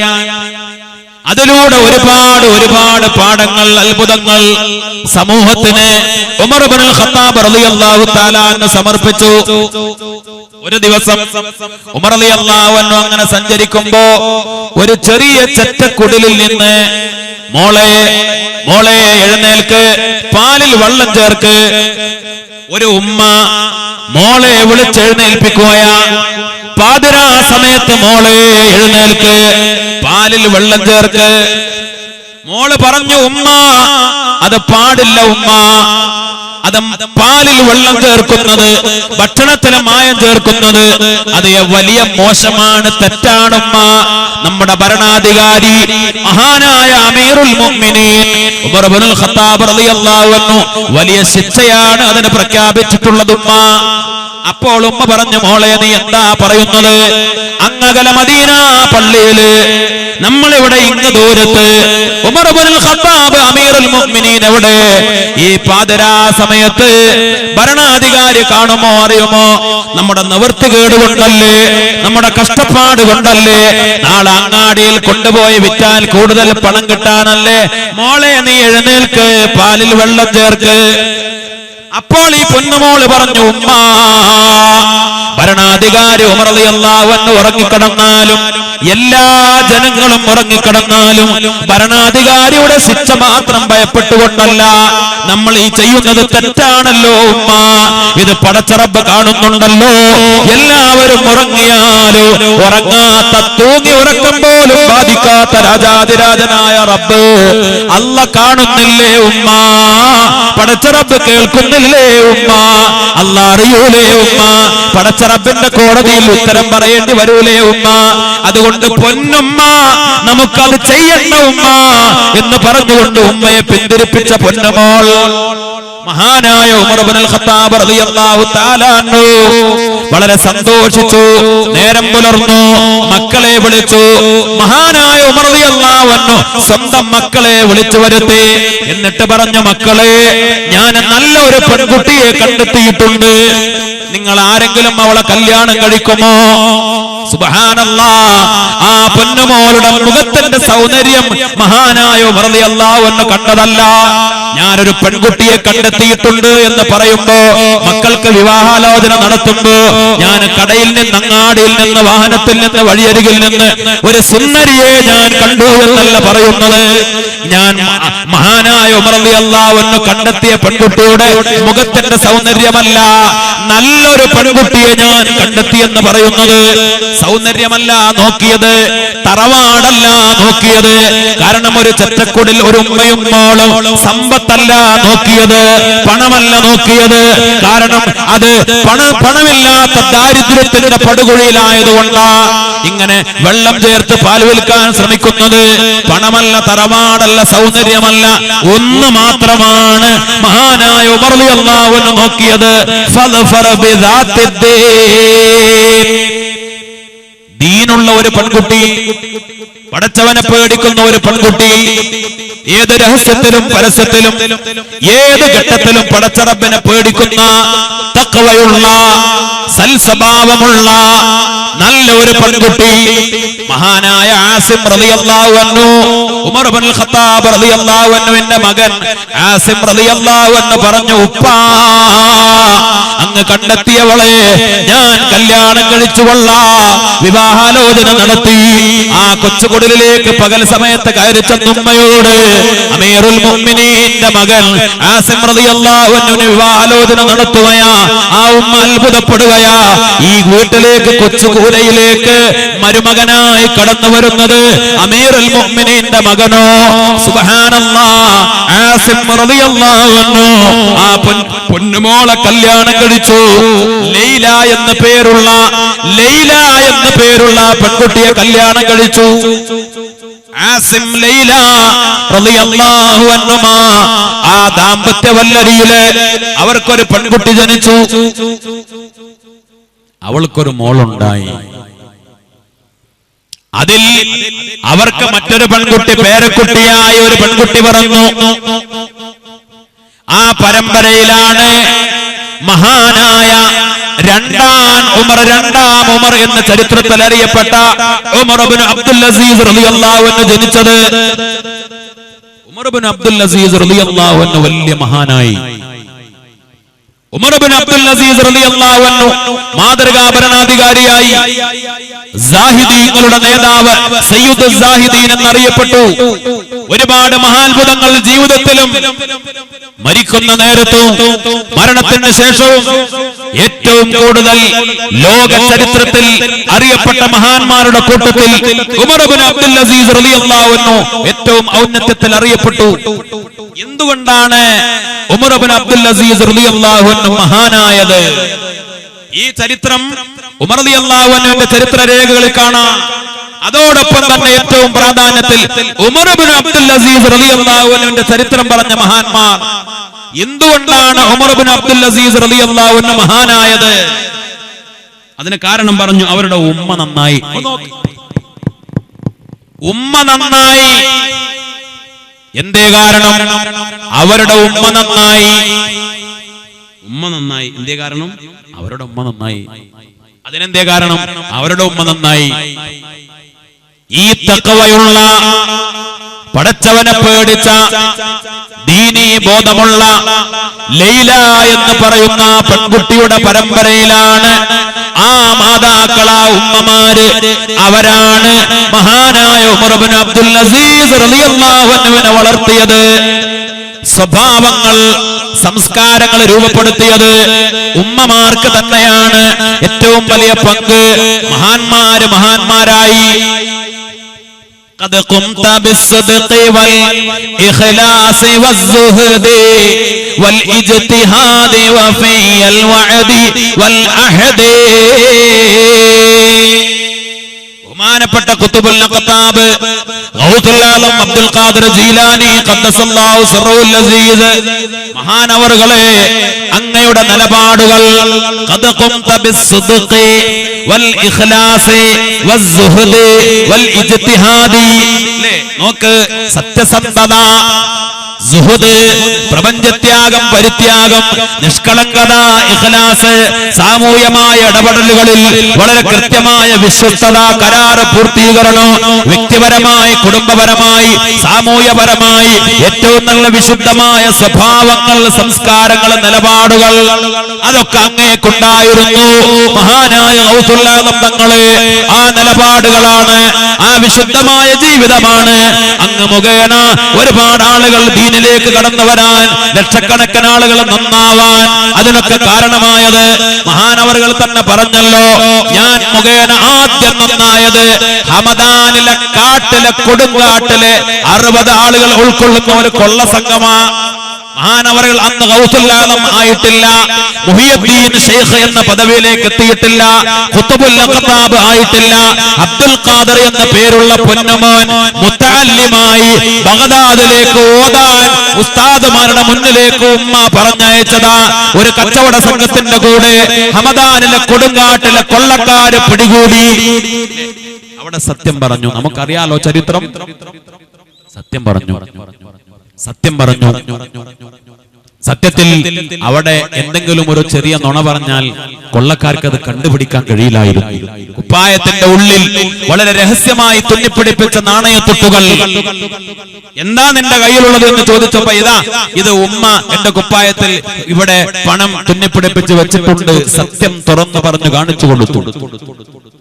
എന്തേ നീ സത്യം പറയാൻ കാരണം? എന്തേ നീ സത്യം പറഞ്ഞത്? എന്തേ പറഞ്ഞ മറുപടി? അല്ലാഹുവിന്റെ റസൂല് പറഞ്ഞിട്ടുണ്ട് എന്നല്ല, നുണ പറഞ്ഞാൽ നരകം കിട്ടുമെന്നല്ല, സത്യം പറയണം ദീനിന്റെ നിയമമാണ് എന്നല്ല. പറഞ്ഞതെന്താ? എന്റെ ഉമ്മ പറഞ്ഞിട്ടുണ്ട്. ഏത് വലിയ കൈപ്പേറിയ ഘട്ടമാണെങ്കിലും, ഏത് വലിയ പ്രതിസന്ധിയാണെങ്കിലും, മോനെ സത്യമേ പറയാവൂ.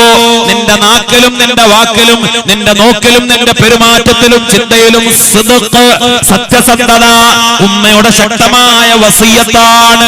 ഉമ്മയാണ് മോനെ വളർത്തിയത്. ഓരോ മഹാന്മാരുടെ ജീവിതം പരിശോധിച്ചാലും ഇത് കാണും. നമ്മുടെ മക്കൾ നന്നാവണ്ടേ? ഗൗസുൽ ആലമിനെ പോലെ, ബഹുമാനപ്പെട്ട ഉമർ ഇബ്നു അബ്ദുൽ അസീസിനെ പോലെയുള്ള മക്കൾ ഉണ്ടായിട്ടില്ലെങ്കിലും കുറച്ചൊക്കെ മാനക്കേടിലാക്കാത്ത, നമ്മെ വഷളാക്കാത്ത മക്കൾ ഉണ്ടാവണ്ടേ? അതിന് നമ്മുടെ ഭാര്യമാർക്ക് ദീൻ വേണം, ദീനീ ബോധം വേണം.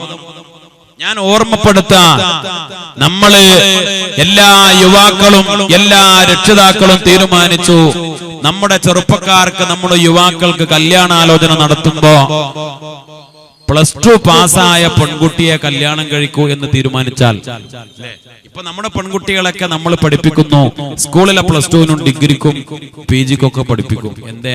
എന്തിനാ പഠിപ്പിക്കുന്നത്? കല്യാണം കഴിയുന്നത് വരെ. അത്രേ മുറാദുള്ളൂ, വേറൊന്നുമില്ല. കാരണം പുതിയാപ്പിള വന്ന ആദ്യം ചോദിക്കൂ എന്താ പേര്, പിന്നെ രണ്ടാമത് ചോദിക്കൂ എന്തിനാ പഠിക്കണ്. അപ്പൊ എന്തൊരു മറുപടി പറയണ്ടേ? അല്ലേ?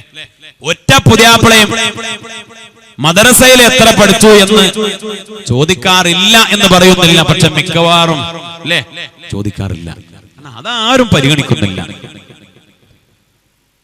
എന്റെ പൊന്നുമക്കളെ, നമ്മുടെ ഭാര്യ നമ്മുടെ മക്കൾക്ക് ഖുർആൻ പഠിപ്പിക്കാൻ, നമ്മുടെ മക്കൾക്ക് ദീനീ ബോധം നൽകാൻ, നമ്മുടെ മക്കൾക്ക് ഉയർന്നപരമായ മതബോധം സൃഷ്ടിക്കാൻ നമ്മുടെ ഭാര്യമാരാണ് നമ്മുടെ മക്കളുടെ ഉമ്മമാരായി വരിക.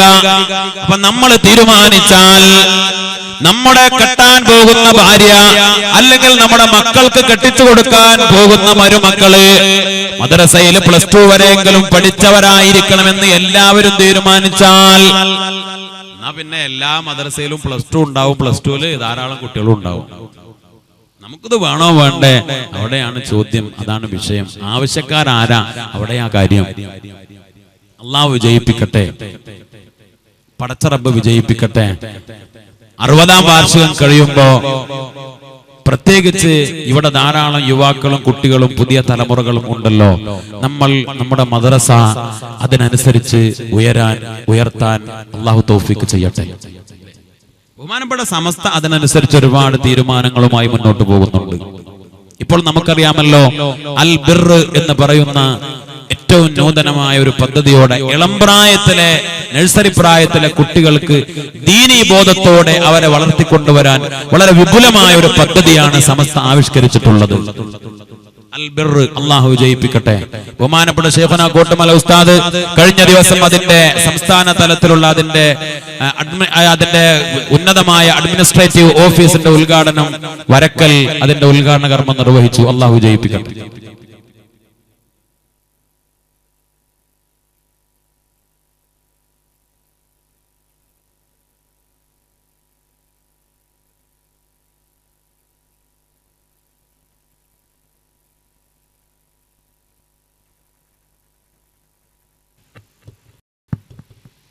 ബഹുമാനികളെ,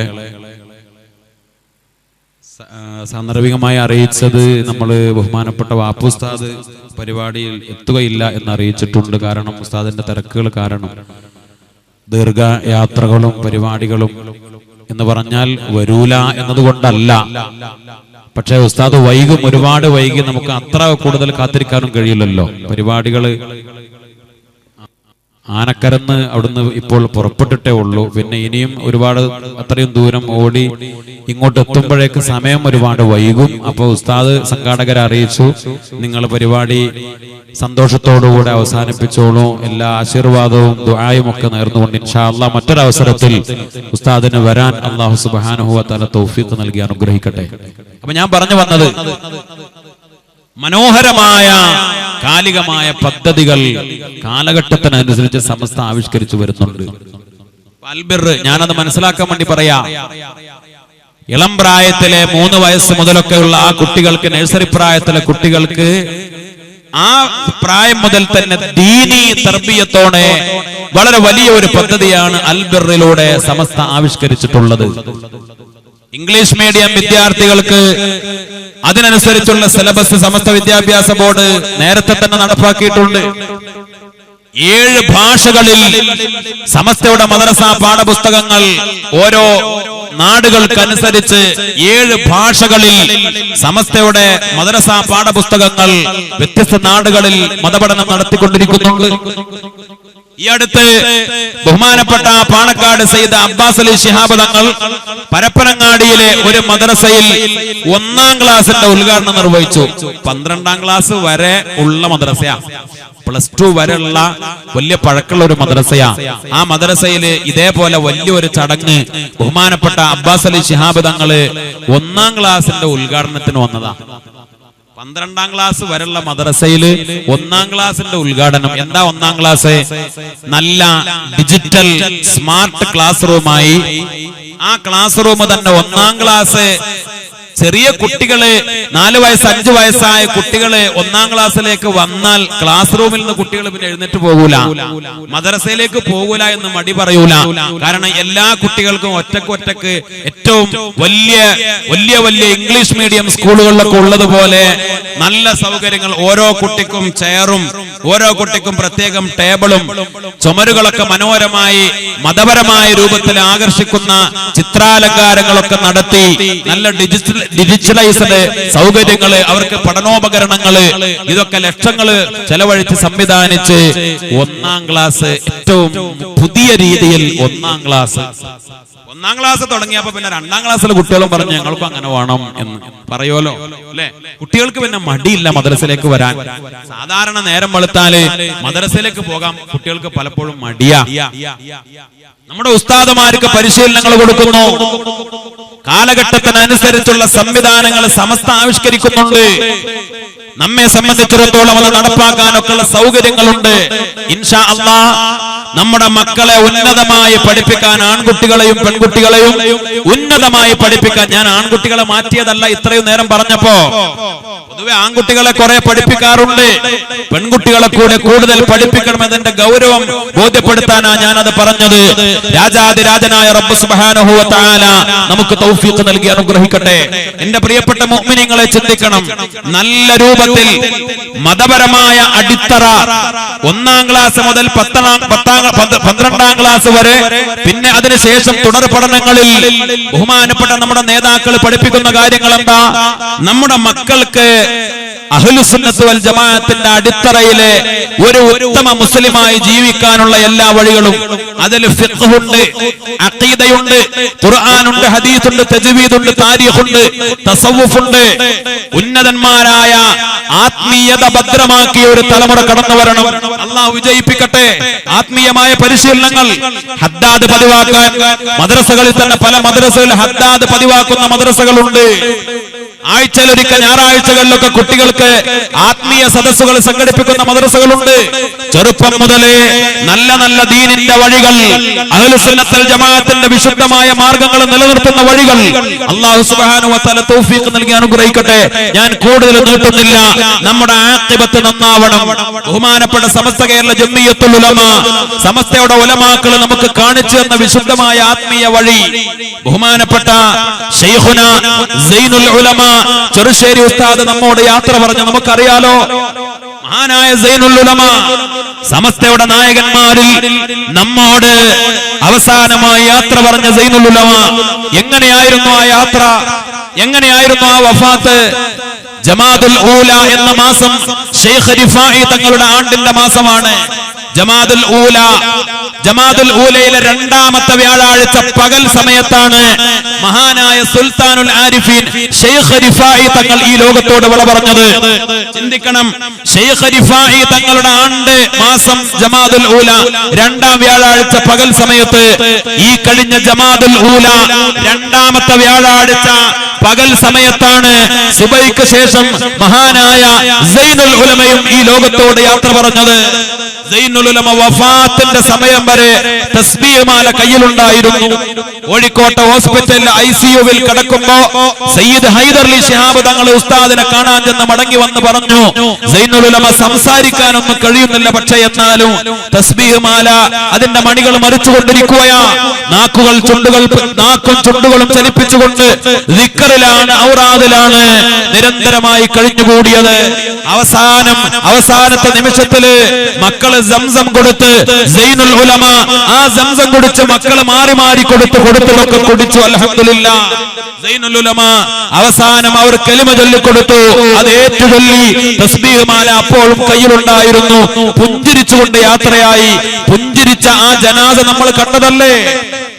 മഹാനായ സൈനുൽ ഉലമ, അല്ലാഹു ആ മഹാനുഭാവനോടൊപ്പം സ്വർഗ്ഗത്തിൽ നമ്മെ ഒരുമിച്ച് കൂട്ടി അനുഗ്രഹിക്കട്ടെ. കാരണം എന്തേ? ചെറുപ്പം മുതലേ ചില രീതികൾ ഉണ്ടായിരുന്നു. മുത്തഅല്ലിമായിരുന്ന കാലഘട്ടത്തിൽ മഹാനായ അള്ളാന്റെ വലിയും തരീഖത്തിന്റെ ശൈഖും സമസ്തയുടെ നായകനുമായിരുന്ന മഹാനായ ഖുത്ബി തങ്ങളിൽ നിന്ന്, ഖുത്ബി മുഹമ്മദ് മുസ്ലിയാർ അവരിൽ നിന്ന് മുത്തഅല്ലിമായിരുന്ന കാലഘട്ടത്തിൽ സൈനുൽ ഉലമ ഹദ്ദാദിന്റെയും ദലായിലുൽ ഖൈറാത്തിന്റെയും ഇജാസത്ത് വാങ്ങി ചെറുപ്പം മുതലേ പതിവാക്കിയിരുന്നു. കക്കടിപ്പുറം വലിയുള്ളാഹി അബൂബക്കർ മുസ്ലിയാർ അവരിൽ നിന്ന് തരീഖത്ത് സ്വീകരിച്ച അമലുകൾ കൊണ്ടു നടന്നിരുന്നു. ചാപ്പനങ്ങാടി വലിയുള്ളാഹി മഹാൻ അവരിൽ അമലുകൾ കൊണ്ടു നടന്നിരുന്നു.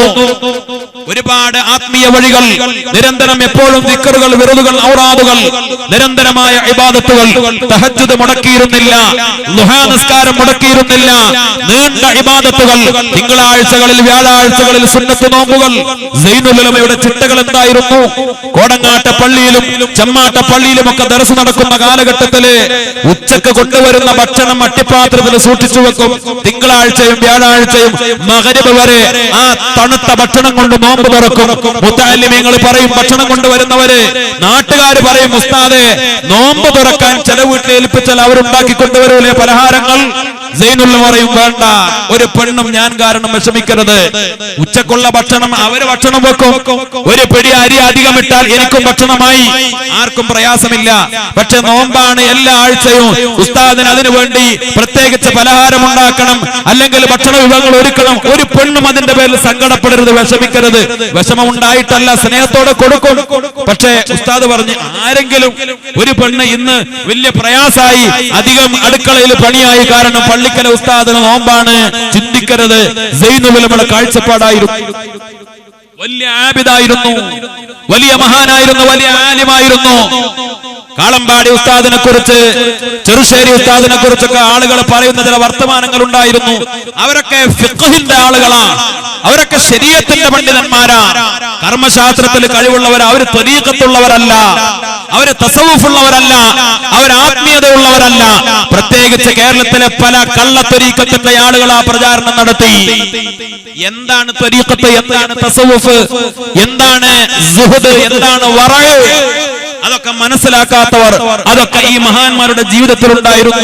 ജീവിതത്തിലും കണ്ടു, അത് വഫാത്തിലും കണ്ടു, മരണത്തിലും കണ്ടു. ഇത് റജബാണല്ലോ, തങ്ങൾ നേരത്തെ പറഞ്ഞില്ലേ, ഈ റജബിന്റെ ഒന്നാമത്തെ രാവിലാണ് പാണക്കാട് സയ്യിദ് ഉമർ അലി ശിഹാബ് തങ്ങൾ ഈ ലോകത്തോട് യാത്ര പറഞ്ഞത്. അത്ഭുതമായിരുന്നില്ലേ ആ വഫാത്ത്? നമ്മൾ ചിന്തിക്കണം. പാണക്കാട്ട് മുത്തുമോൻ, പാണക്കാട്ട് നൂർ മഹലിൽ അന്ന് റജബിലെ ഒന്നാമത്തെ രാവ, അത് അന്ന് വെള്ളിയാഴ്ച രാവുമായിരുന്നു. വെള്ളിയാഴ്ച രാവ തങ്ങൾ ഇശാ നിസ്കരിച്ചു ഉമർ അലി ശിഹാബ് തങ്ങൾ. എന്നിട്ട് സാദിഖ് അലി തങ്ങളെയൊക്കെ വീട്ടിലേക്ക് വിളിച്ചു, കുടുംബക്കാരൊക്കെ വന്നു. തങ്ങൾ ആ കറുത്ത തൊപ്പി തലയിലേക്ക് വെച്ച് സിറ്റ് ഔട്ടിലേക്ക് ഇറങ്ങിയിരുന്നു. അൽ ഫാത്തിഹ, തങ്ങൾ ഫാത്തിഹ വിളിച്ചു, ദുആ ചെയ്തു. തങ്ങൾ എന്തിന്? ആശുപത്രിയിലേക്ക് പോവുക. ചിന്തിക്കണം. പാണക്കാട്ട് നൂർ മഹലിൽ ഓതിയ ഫാത്തിഹകൾക്ക് കണക്കില്ല. പാണക്കാട്ട് കൊടപ്പനക്കൽ തറവാട്ടിൽ ഓതിയ ഫാത്തിഹകൾക്ക് കണക്കില്ല. നമ്മൾ അറിയൂലേ, ചൊവ്വാഴ്ചകളൊക്കെ ചെന്ന രാവിലെ മുതൽ രാത്രി 12 മണി വരെ ഓരോ പാവങ്ങള് അവരുടെ വേദനകൾ, കഷ്ടപ്പാടുകൾ പറയുമ്പോ പൂക്കോയ തങ്ങൾ ചെയ്തിരുന്നത്, സയ്യിദ് മുഹമ്മദ് അലി ശിഹാബ് തങ്ങൾ ചെയ്തിരുന്നത്, ഇപ്പോൾ പാണക്കാട്ട് പിന്മുറക്കാര് ചെയ്യുന്നത്, ആരെന്ത് പറഞ്ഞാലും അല്ലേ, ഇടക്ക് ഫാത്തിഹ ഓതും. എത്ര ഫാത്തിഹ ഓതും, എത്ര ഫാത്തിഹ ഓതിയ തറവാണ് ആ നൂർ മഹലിൽ. തങ്ങളുടെ അവസാനത്തെ ഫാത്തിഹ ആശുപത്രിയിലേക്ക് പോകാനുള്ള ദുആയായിരുന്നു. സാദിഖ് അലി തങ്ങൾ പറഞ്ഞു, പിന്നെ ഇക്കാക്ക പിന്നെ സംസാരം നിർത്തി. ഓരോ ശ്വാസത്തിലും ദിക്ർ, ലാ ഇലാഹ ഇല്ലല്ലാഹ്, അല്ലാഹ് അല്ലാഹ്. രാത്രി 10 മണിയോട് 10 മണി കഴിഞ്ഞ സമയത്ത് ആ റജബിലെ ഒന്നാം രാവിലെ, വെള്ളിയാഴ്ച രാവിൽ ഈ ലോകത്തോട് യാത്ര പറഞ്ഞു. ആരാണ് അവസാനം നന്നായവർ? ആരാണ് തൗഹീദിന്റെ ആളുകൾ? നമ്മൾ വളരെ ഗൗരവത്തിൽ ചിന്തിക്കണം. സുന്നത്ത് ജമാഅത്തിന്റെ വഴി, നമ്മുടെ ആത്മീയമായ കൈവഴികൾ, അത് ആഖിബത്ത് നന്നാവാനാണ് മഹാന്മാർക്കൊക്കെ ഉപകാരം ചെയ്തിട്ടുള്ളത്. തസവ്വുഫും ത്വരീഖത്തും വിശുദ്ധമായ വഴികളൊക്കെ നിലനിർത്തിയവരാ. സയ്യിദ് അബ്ദുറഹ്മാൻ ബാഫഖി തങ്ങൾ ആർക്കാ തള്ളി പറയാൻ കഴിയാ? ഖായിദുൽ ഖൗം, കേരളത്തിലെ മുസ്ലിം സമുദായത്തിന്റെ നവോത്ഥാന നായകൻ, രാജശില്പി, നമ്മുടെ മദ്രസയുടെ 60-ാം വാർഷികം ആഘോഷിക്കുമ്പോ മഹാനായ ബാഫഖി തങ്ങളെ പറയാതിരിക്കാനാവില്ല. കാരണം മദ്രസ പ്രസ്ഥാനം വിദ്യാഭ്യാസ ബോർഡിന്റെ ബുദ്ധി കേന്ദ്രവും അതിന്റെ തുടക്കക്കാരനും ആ കാലഘട്ടത്തിലെ മഹാന്മാരിൽ മുന്നിൽ നിന്നവരാ ബാഫഖി തങ്ങള്. ബാഫഖി തങ്ങൾ ആരായിരുന്നു? ശംസുൽ ഉലമ പറഞ്ഞിരുന്നു, വലിയാണ്. ജീവിച്ചിരിക്കുന്ന സമയത്ത് തന്നെ പറഞ്ഞിരുന്നു. ബാഫഖി തങ്ങൾ അവസാനത്തെ ഹജ്ജിന് പോയി. കൊയിലാണ്ടിയിലെ വീട്ടില് യാത്ര അയക്കാൻ വന്ന തങ്ങന്മാര്, കുടുംബക്കാര്, പണ്ഡിതന്മാര്, സമസ്തയുടെ ആളുകൾ, പല ആളുകളുമുണ്ട്. തങ്ങൾ പറഞ്ഞു, നമുക്ക് മങ്കൂസ് മൗലിദ് ഓതണം. മഹാനായ ബാഫഖി തങ്ങൾക്ക് മങ്കൂസ് മൗലിദ് മനഃപ്പാഠമായിരുന്നു. മങ്കൂസ് മൗലിദ് ഓതി. മങ്കൂസ് മൗലിദ് ഓതിയ ദുആ ചെയ്ത ആ സദസ്സിൽ നിന്നാണ് യാത്ര പുറപ്പെടുന്നത്. കൊയിലാണ്ടിയിലെ റെയിൽവേ സ്റ്റേഷനിലേക്ക് എല്ലാവരും ഒന്നിച്ച് നടന്നു തങ്ങൾക്ക് യാത്രയപ്പ്. അവിടുന്ന് ബോംബെയിലേക്ക് വണ്ടി കയറുന്ന കപ്പൽ മാർഗം ജിദ്ദയിലേക്ക്. ഹജ്ജ് കഴിഞ്ഞു. അറഫയും മിനായും മുസ്ദലിഫയും എല്ലാം കഴിഞ്ഞു. ഹജ്ജിന്റെ തവാഫ് മസ്ജിദുൽ ഹറാമിന്റെ ഉള്ളിലെ ഏറ്റവും വിശുദ്ധമായ ആ കഅബാലയത്തിന്റെ ചുറ്റുപാടുള്ള മത്താഫില് മഹാനായ തങ്ങള് ആ തവാഫ് പൂർത്തിയാക്കി. തങ്ങൾ ക്ഷീണിച്ചു, തളർന്നു, അവിടെ കിടന്നു. കഅബാലയത്തെ നോക്കി പുഞ്ചിരിച്ചു. ലാ ഇലാഹ ഇല്ലല്ലാഹ് എന്ന കലിമ ചൊല്ലി വുളൂഓടെ ഏറ്റവും വിശുദ്ധമായ സ്ഥലത്ത് വെച്ച് തങ്ങൾ ഈ ലോകത്തോട് യാത്ര പറഞ്ഞു. ജന്നത്തുൽ മുഅല്ലയിൽ ഖദീജ ബീവി കിടക്കുന്ന വിശുദ്ധമായ ആ ഖബർസ്ഥാനിൽ അവിടെ പോയി കിടക്കുകയല്ല രാജകുമാരനെ പോലെ. ആരുടെ ആഖിബത്താ നന്നായത്? മൗലിദ് ഓതിയവർ, ഖുത്ബിയത്ത് നടത്തിയവർ, ഹദ്ദാദ് ചൊല്ലിയവർ, ദലായിലുൽ ഖൈറാത്ത് പതിവാക്കിയവർ, ബദരീങ്ങളോട് ബന്ധപ്പെട്ടവർ, മജ്ലിസുൻ നൂർ ഇപ്പോൾ പതിവാക്കുന്നവർ. മജ്ലിസുൻ നൂർ ഒരു പുതിയ സംരംഭമല്ല. തങ്ങൾ അങ്ങനെ ഒരു പേര് നിർദ്ദേശിച്ചു. ആ സദസ്സിന് അത്രയേ ഉള്ളൂ. അതിൽ ചൊല്ലുന്നത് ആദ്യം 7 ഫാത്തിഹ ഓതും. ഫാത്തിഹ ഖുർആനിലെ ഉമ്മുൽ കിതാബല്ലേ. പിന്നെ 313 ബദരീങ്ങളുടെ നാമങ്ങൾ കോർത്തിണക്കിയ ബദരിയത്ത്, ബദരിയത്തുൽ മങ്കൂസിയ, വളരെ പഴക്കവും പാരമ്പര്യമുള്ള ആ ബദരിയത്ത് പാടും, ചൊല്ലും, ജവാബ് പാടും, യാസീനോദും, ദുആ ചെയ്യും. ഒരുപാട് ഉപകാരമുള്ള സദസ്സ്. ദുനിയാവിലും ആഖിറത്തിലും നമുക്ക് നേട്ടങ്ങൾ കിട്ടുന്ന സദസ്സ്. നമ്മുടെ ആത്മീയ വഴികൾ ഞാൻ ഓർമ്മപ്പെടുത്തുന്നത് ആ വഴികളൊക്കെ നിലനിർത്തുന്നവരാവണം നമ്മള്.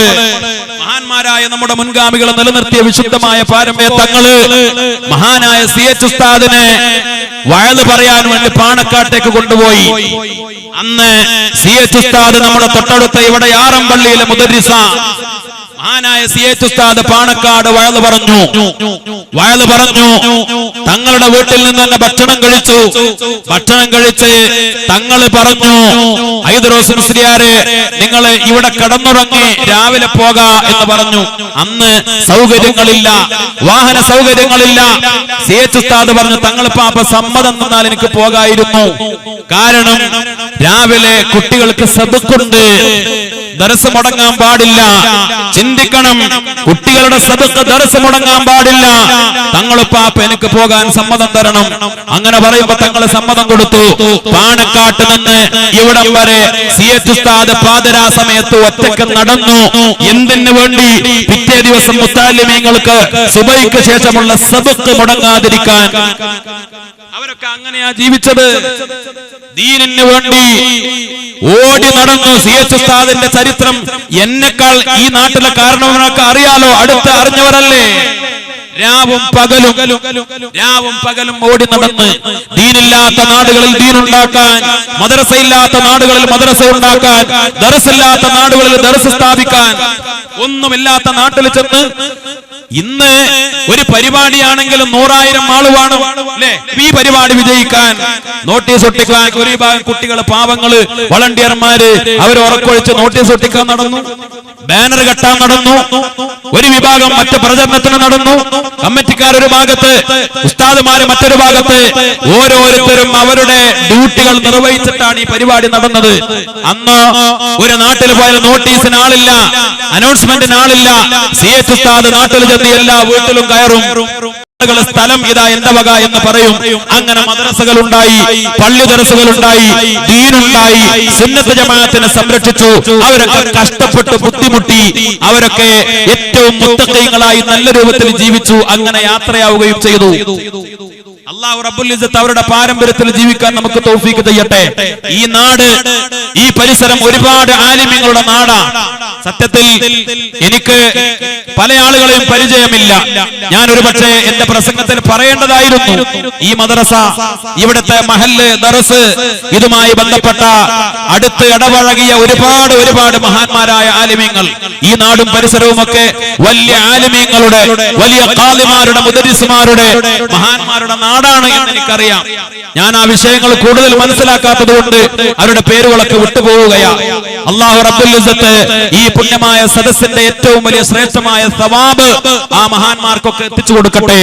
നമ്മുടെ മുൻഗാമികൾ, മഹാന്മാർ എല്ലാവർക്കും അല്ലാഹു പ്രദാനം ചെയ്യട്ടെ. ഞാൻ എന്റെ വാക്കുകൾ അവസാനിപ്പിക്കുകയാണ്. അർഹമുർ റഹീമീനായ രാജസയ്യിദായ റബ്ബേ, ഈ മദ്രസയുടെ 60-ാം വാർഷികം, 60 കൊല്ലം ഇതിന്റെ തുടക്കം ആരാണോ തുടക്കം കുറിച്ചത്, ഇതിന്റെ തുടക്കം ആലോചിച്ചത്, ഇതിന് സ്ഥലം കൊടുത്തത്, കെട്ടിടമുണ്ടാക്കിയത്, ഈ 60 കൊല്ലക്കാലം ഇവിടെ ഇതിന് നേതൃത്വം നൽകിയ കമ്മിറ്റി ഭാരവാഹികൾ, കാരണവന്മാര്, സഹായിച്ചവര്, സമ്പത്ത് കൊടുത്തവര്, പഠിപ്പിച്ച ഉസ്താദുമാര്, പഠിച്ച വിദ്യാർത്ഥികള്, അല്ലാഹുവേ ഞങ്ങൾക്ക് എല്ലാവർക്കും അർഹമായ പ്രതിഫലം നൽകണം റഹ്മാനെ. ഈ മദ്രസയുടെ ചരിത്രത്തിൽ ഞങ്ങൾ വിട്ടുപോയ, സത്യത്തിൽ ഓരോ പേരുകൾ പറയേണ്ട ഒരുപാട് ആളുകൾ അവര് ഖബറാളികളാ. അല്ലാഹുവേ ഞങ്ങൾ മറന്നുപോയവരും വിട്ടുപോയവരും ആ ഖബറാളികൾക്കൊക്കെ ഈ പുണ്യമായ സദസ്സിന്റെ സവാബിനെ നീ എത്തിച്ചു കൊടുക്കണേ അല്ലാ. ഈ 20 കൊല്ലത്തെ ഇവിടെ പഠിപ്പിക്കപ്പെട്ട ഓരോ ഹർഫിന്റെ, ഓരോ ഇൽമിന്റെ പ്രതിഫലവും ആ ഖബറാളികൾക്ക് നൽകണേ റബ്ബേ. ഞങ്ങൾ മരിച്ചു പോകുമ്പോ ഞങ്ങൾക്കും ഏറ്റവും വലിയ ജാരിയായ സദഖയായി, ഏറ്റവും ഉപകാരമുള്ള നാഫിയായ ഇൽമിന്റെ, സ്വാലിഹീങ്ങളായ ദുആ ചെയ്യുന്ന മക്കളുടെ ജാരിയായ സദഖയുടെ ആ 3 കാര്യത്തിന്റെയും ഏറ്റവും വിശുദ്ധ കേന്ദ്രമായി ഞങ്ങൾക്ക് ഖബറിടത്തിലെ പരലോകത്ത് ഉപകാരം ചെയ്യുന്ന ഒരു പുണ്യകർമ്മമായി സ്വീകരിക്കണേ അല്ലാ. പടച്ചവനെ, ഈ പരിപാടിയെ സഹായിച്ച പല ആളുകളുമുണ്ട്, ദുനിയാവിലും ആഖിറത്തിലും സഹായിക്കണേ റബ്ബേ. പ്രവർത്തിച്ചവര്, അധ്വാനിച്ചവര്, കഷ്ടപ്പെട്ടവര്, ഇതിന്റെ പ്രചരണം നടത്തിയവര്, ഇപ്പോഴും പ്രവർത്തിക്കുന്നവര്, ഭാരവാഹികൾ, കാരണവന്മാർ, ഉസ്താദുമാര്, വളണ്ടിയർമാര്, പ്രവർത്തകര്, എല്ലാവർക്കും അർഹമായ പ്രതിഫലം നൽകണേ അല്ലാ. അല്ലാഹുവേ ഞങ്ങളുടെയും ദുആ കേൾപ്പിച്ചവരുടെയും സഹായിച്ചവരുടെയും എല്ലാ ഹലാലായ മുറാദുകളും ഹാസിലാക്കി തരണേ റഹ്മാനെ. വിഷമങ്ങൾ, പ്രയാസങ്ങൾ, ബുദ്ധിമുട്ടുകൾ, വേദനകൾ, സങ്കടങ്ങൾ എല്ലാത്തിനും പരിഹാരം നൽകണേ അല്ലാ. രോഗങ്ങൾക്ക് ശിഫ നൽകി അനുഗ്രഹിക്കണേ റബ്ബേ. ഇവിടെ ഒരുപാട് പ്രായമുള്ള ഉസ്താദുമാരുണ്ട്, ഞങ്ങളുടെ മുന്നിൽ നിൽക്കുന്നവർ, അല്ലാഹു അവർക്ക് ആഫിയത്തും ദീർഘായുസ്സും ആരോഗ്യവും നൽകണേ റബ്ബേ. ദീനിന് ദീർഘകാല നേതൃത്വം നൽകാനുള്ള തൗഫീഖ് നൽകണേ അല്ലാ. ഞങ്ങളുടെ ഉസ്താദുമാര്, കോയക്കുട്ടി ഉസ്താദ് രോഗിയായി കിടപ്പിലാണ്, കുമരംപുത്തൂർ ഉസ്താദ് സമസ്തയുടെ വൈസ് പ്രസിഡന്റ് രോഗിയായി കിടപ്പിലാണ്, PKP ഉസ്താദ് രോഗത്തിലാണ്. പടച്ചവനെ, ആഫിയത്ത് കുറഞ്ഞ ഒരുപാട് ആളുകൾ ഞങ്ങൾക്ക് ഓടി നടക്കുന്ന മഹാന്മാർ, അവർക്ക് പൂർണ്ണ ആരോഗ്യം നൽകണേ അല്ലാ. പടച്ചവനെ, ഞങ്ങളുടെ എല്ലാ നേതാക്കൾക്കും ആഫിയത്തും ആരോഗ്യവും നൽകണേ റഹ്മാനെ. മരണപ്പെട്ടു പോയവർക്ക് ഈ സദസ്സ് CH ഉസ്താദിന്റെ നഗരിയ, CH ഉസ്താദ് മുതൽ സൈനുൽ ഉലമ മുതൽ മഹാനായ വരക്കൽ മുല്ലക്കോയ തങ്ങൾ വരെ സാദാത്തുക്കൾ, മഹാന്മാര്, നേതാക്കൾ എല്ലാവരുടെയും ബറക്കത്ത് കൊണ്ട് പടച്ചവനെ ഞങ്ങളെ വിജയിപ്പിക്കണേ അല്ലാ. അവരെയും ഞങ്ങളെയും സുഖലോക സ്വർഗ്ഗത്തിൽ ഒരുമിച്ച് കൂട്ടി അനുഗ്രഹിക്കണേ റബ്ബേ. പടച്ചവനെ, ഞങ്ങളുടെ മക്കളെ നീ നന്നാക്കണേ അല്ലാ, വിജയിപ്പിക്കണേ റഹ്മാനെ. ദുനിയാവിലും ആഖിറത്തിലും ഉപകാരമുള്ള നല്ല മക്കളാക്കണേ അല്ലാ. പടച്ചവനെ, ഞങ്ങളുടെ ഭാര്യ, ഞങ്ങളുടെ ഭർത്താക്കന്മാര്, ഞങ്ങളുടെ ഉമ്മമാര്, ഉപ്പമാര്, ഞങ്ങളുടെ കുടുംബാംഗങ്ങൾ എല്ലാവരെയും ഖൈറിലാക്കണേ റബ്ബേ. സൽസ്വഭാവികളും ദീനുള്ളവരും അല്ലാഹുവേ സ്വർഗ്ഗത്തിലേക്കുള്ളവരുമായി ഞങ്ങളെയും അവരെയും നീ കബൂലാക്കണേ റബ്ബേ. മക്കളില്ലാത്തവർക്ക് സ്വാലിഹീങ്ങളായ മക്കളെ കൊടുക്കണേ റബ്ബേ. ഗർഭിണികളുടെ പ്രസവം സുഖപ്രസവമാക്കണം റഹ്മാനെ. വിവാഹപ്രായമെത്തിയവർക്ക് അനുയോജ്യരായ ഇണകളെ, ഭാര്യമാരെ, ഭർത്താക്കന്മാരെ നൽകി രക്ഷിതാക്കൾക്ക് വിവാഹം എളുപ്പമാക്കണേ അല്ലാ. വീടുകളിൽ, കുടുംബങ്ങളിൽ ബറക്കത്ത് നൽകണേ റബ്ബേ. ജോലികളിൽ ബറക്കത്ത് നൽകണേ അല്ലാ. കച്ചവടങ്ങൾ, കൃഷികൾ, അല്ലാഹുവേ ബിസിനസ്സുകൾ, ജോലികൾ, ഏർപ്പാടുകൾ, നാട്ടിലും ഗൾഫിലും ഒക്കെ ഉള്ളവർ എല്ലാ ഖൈറും ബറക്കത്തും നിഅമത്തും നീ വർദ്ധിപ്പിക്കണേ റഹ്മാനെ. സാമ്പത്തിക ബുദ്ധിമുട്ടുകളിൽ നിന്ന് രക്ഷപ്പെടുത്തണേ അല്ലാ. എല്ലാ തരത്തിലുള്ള ശർറുകളിൽ നിന്ന്, ശൈത്താനിയായ, ജിന്നിയായ, സിഹരിയായ, മക്കരിയായ, ഐനിയായ എല്ലാ ശർറുകളിൽ നിന്നും, കുതന്ത്രങ്ങളിൽ നിന്നും കാത്തു രക്ഷിക്കണേ റഹ്മാനെ. അക്രമികൾ, കൊലപാതകികൾ, വ്യഭിചാരികൾ, ബലാത്സംഗം ചെയ്യുന്നവർ, മോഷ്ടാക്കൾ, പിടിച്ചുപറിക്കാര്, കൊള്ളക്കാര്, ഫാസിഖീങ്ങൾ, എല്ലാ തരത്തിലുള്ള തമ്മാടികളിൽ നിന്നും ഞങ്ങളെയും കുടുംബത്തെയും ഞങ്ങളുടെ മക്കളെയും സ്വത്തുക്കളെയും കാത്തു രക്ഷിക്കണേ അല്ലാ. നിന്റെ മഹാന്മാരുടെ മലായിക മലായികത്തിന്റെ കാവൽ ഞങ്ങൾക്കും അവർക്കും പ്രദാനം ചെയ്യണം റഹ്മാനെ. ഞങ്ങളൊക്കെ അഭിമാനത്തിലും ഇസ്സത്തിലുമാക്കണേ റബ്ബേ. ചെയ്തു പോയ തെറ്റുകുറ്റങ്ങൾ പൊറുക്കണേ അല്ലാഹ്. ചെയ്ത എല്ലാ അമലുകളും ഇബാദത്തുകളും സൽക്കർമ്മങ്ങളും കബൂലാക്കണം റഹ്മാനെ. എല്ലാ അമലുകളും ധാരാളം നിർവഹിക്കാൻ പടച്ചവനെ, പ്രത്യേകിച്ച് റജബ്, ശഅബാൻ, പുണ്യമായ റമളാൻ, എല്ലാ അമലുകളും ചെയ്യാൻ അല്ലാഹുവേ തൗഫീഖ് നൽകണേ അല്ലാഹ്. റമളാനെ സ്വീകരിക്കാനും അർഹമായ രൂപത്തിൽ ഇബാദത്ത് കൊണ്ട് ഭംഗിയാക്കി യാത്രയാക്കാനും തൗഫീഖ് നൽകി അനുഗ്രഹിക്കണേ റബ്ബേ. മഖബൂലും മബ്റൂറുമായ ഹജ്ജും ഉംറയും സിയാറത്തും നിർവഹിക്കാൻ ഞങ്ങൾക്കൊക്കെ തൗഫീഖ് നൽകി അനുഗ്രഹിക്കുന്ന നാഥാ, ഞങ്ങളുടെ എല്ലാ കാര്യങ്ങളും ഏറ്റെടുക്കണം റഹ്മാനെ. വിഷമങ്ങൾ, പ്രയാസങ്ങൾ, ബുദ്ധിമുട്ടുകൾ പരിഹരിക്കണേ റബ്ബേ. പടച്ചവനെ, ഈ പരിപാടിയുടെ വിജയത്തിന് വേണ്ടി കഠിനാധ്വാനം ചെയ്ത ഒരുപാട് ആളുകൾ, പറഞ്ഞവരും പറയാത്തവരും എല്ലാ അർത്ഥത്തിലും വിജയിപ്പിക്കുന്നവർ, എല്ലാവർക്കും അർഹമായ പ്രതിഫലം നൽകണേ അല്ലാഹ്. സമസ്ത കേരള ഇസ്ലാമിക് ക്ലാസ് റൂമിലൂടെ, SKICR-ലൂടെ ഈ പരിപാടി കേൾക്കുന്നവർ, അതിനുവേണ്ടി പ്രവർത്തിക്കുന്ന നൂറുദ്ദീൻ തങ്ങൾ ഉൾപ്പെടെ അതിന്റെ പ്രവർത്തകർ, എല്ലാവർക്കും അർഹമായ പ്രതിഫലം നൽകണേ അല്ലാഹ്. പടച്ചവനെ, അതിലൂടെ ഈ പരിപാടിയൊക്കെ കേൾക്കുന്നവര്, ഇതിൽ പങ്കെടുക്കുന്നവര്, എല്ലാവർക്കും അർഹമായ പ്രതിഫലം നൽകണം റഹ്മാനെ. അല്ലാഹുവേ, ഞങ്ങളുടെ എല്ലാ കാര്യങ്ങളും ഖൈറിലാക്കി തരണേ അല്ലാഹ്. വിജയിപ്പിക്കണേ റഹ്മാനെ. ഞങ്ങൾ വിട്ടുപോയ കാര്യങ്ങളൊക്കെ നീ ഞങ്ങളുടെ മനസ്സിൽ നിന്ന് സ്വീകരിച്ച് കബൂലാക്കണേ റബ്ബേ. വിഷമങ്ങൾ, ബുദ്ധിമുട്ടുകൾ പരിഹരിക്കണേ അല്ലാഹ്. റബ്ബനാ ആതിനാ ഫിദ്ദുനിയാ ഹസന വഫിൽ ആഖിറതി ഹസനത്തും വഖിനാ അദാബന്നാർ. റബ്ബനാ തഖബ്ബൽ മിന്നാ ഇന്നക അൻതസ് സമീഉൽ അലീം വതുബ് അലൈനാ ഇന്നക അൻതത് തവ്വാബുർ റഹീം. ആമീൻ ബിറഹ്മതിക യാ അർഹമർ റഹീമീൻ. സ്വല്ലല്ലാഹു തആല വസല്ലം അലാ ഖൈറിൽ ഖൽഖി സയ്യിദിനാ മുഹമ്മദിൻ വഅലിഹി വസഹ്ബിഹി അജ്മഈൻ വൽഹംദുലില്ലാഹി റബ്ബിൽ ആലമീൻ. നിങ്ങളൊക്കെ ദുആ ചെയ്യണമെന്ന വസിയത്തോടെ വആഖിറു ദഅവാനാ അൽഹംദുലില്ലാഹി റബ്ബിൽ ആലമീൻ. അസ്സലാമു അലൈക്കും വറഹ്മത്തുള്ളാഹി വബറകാതുഹു.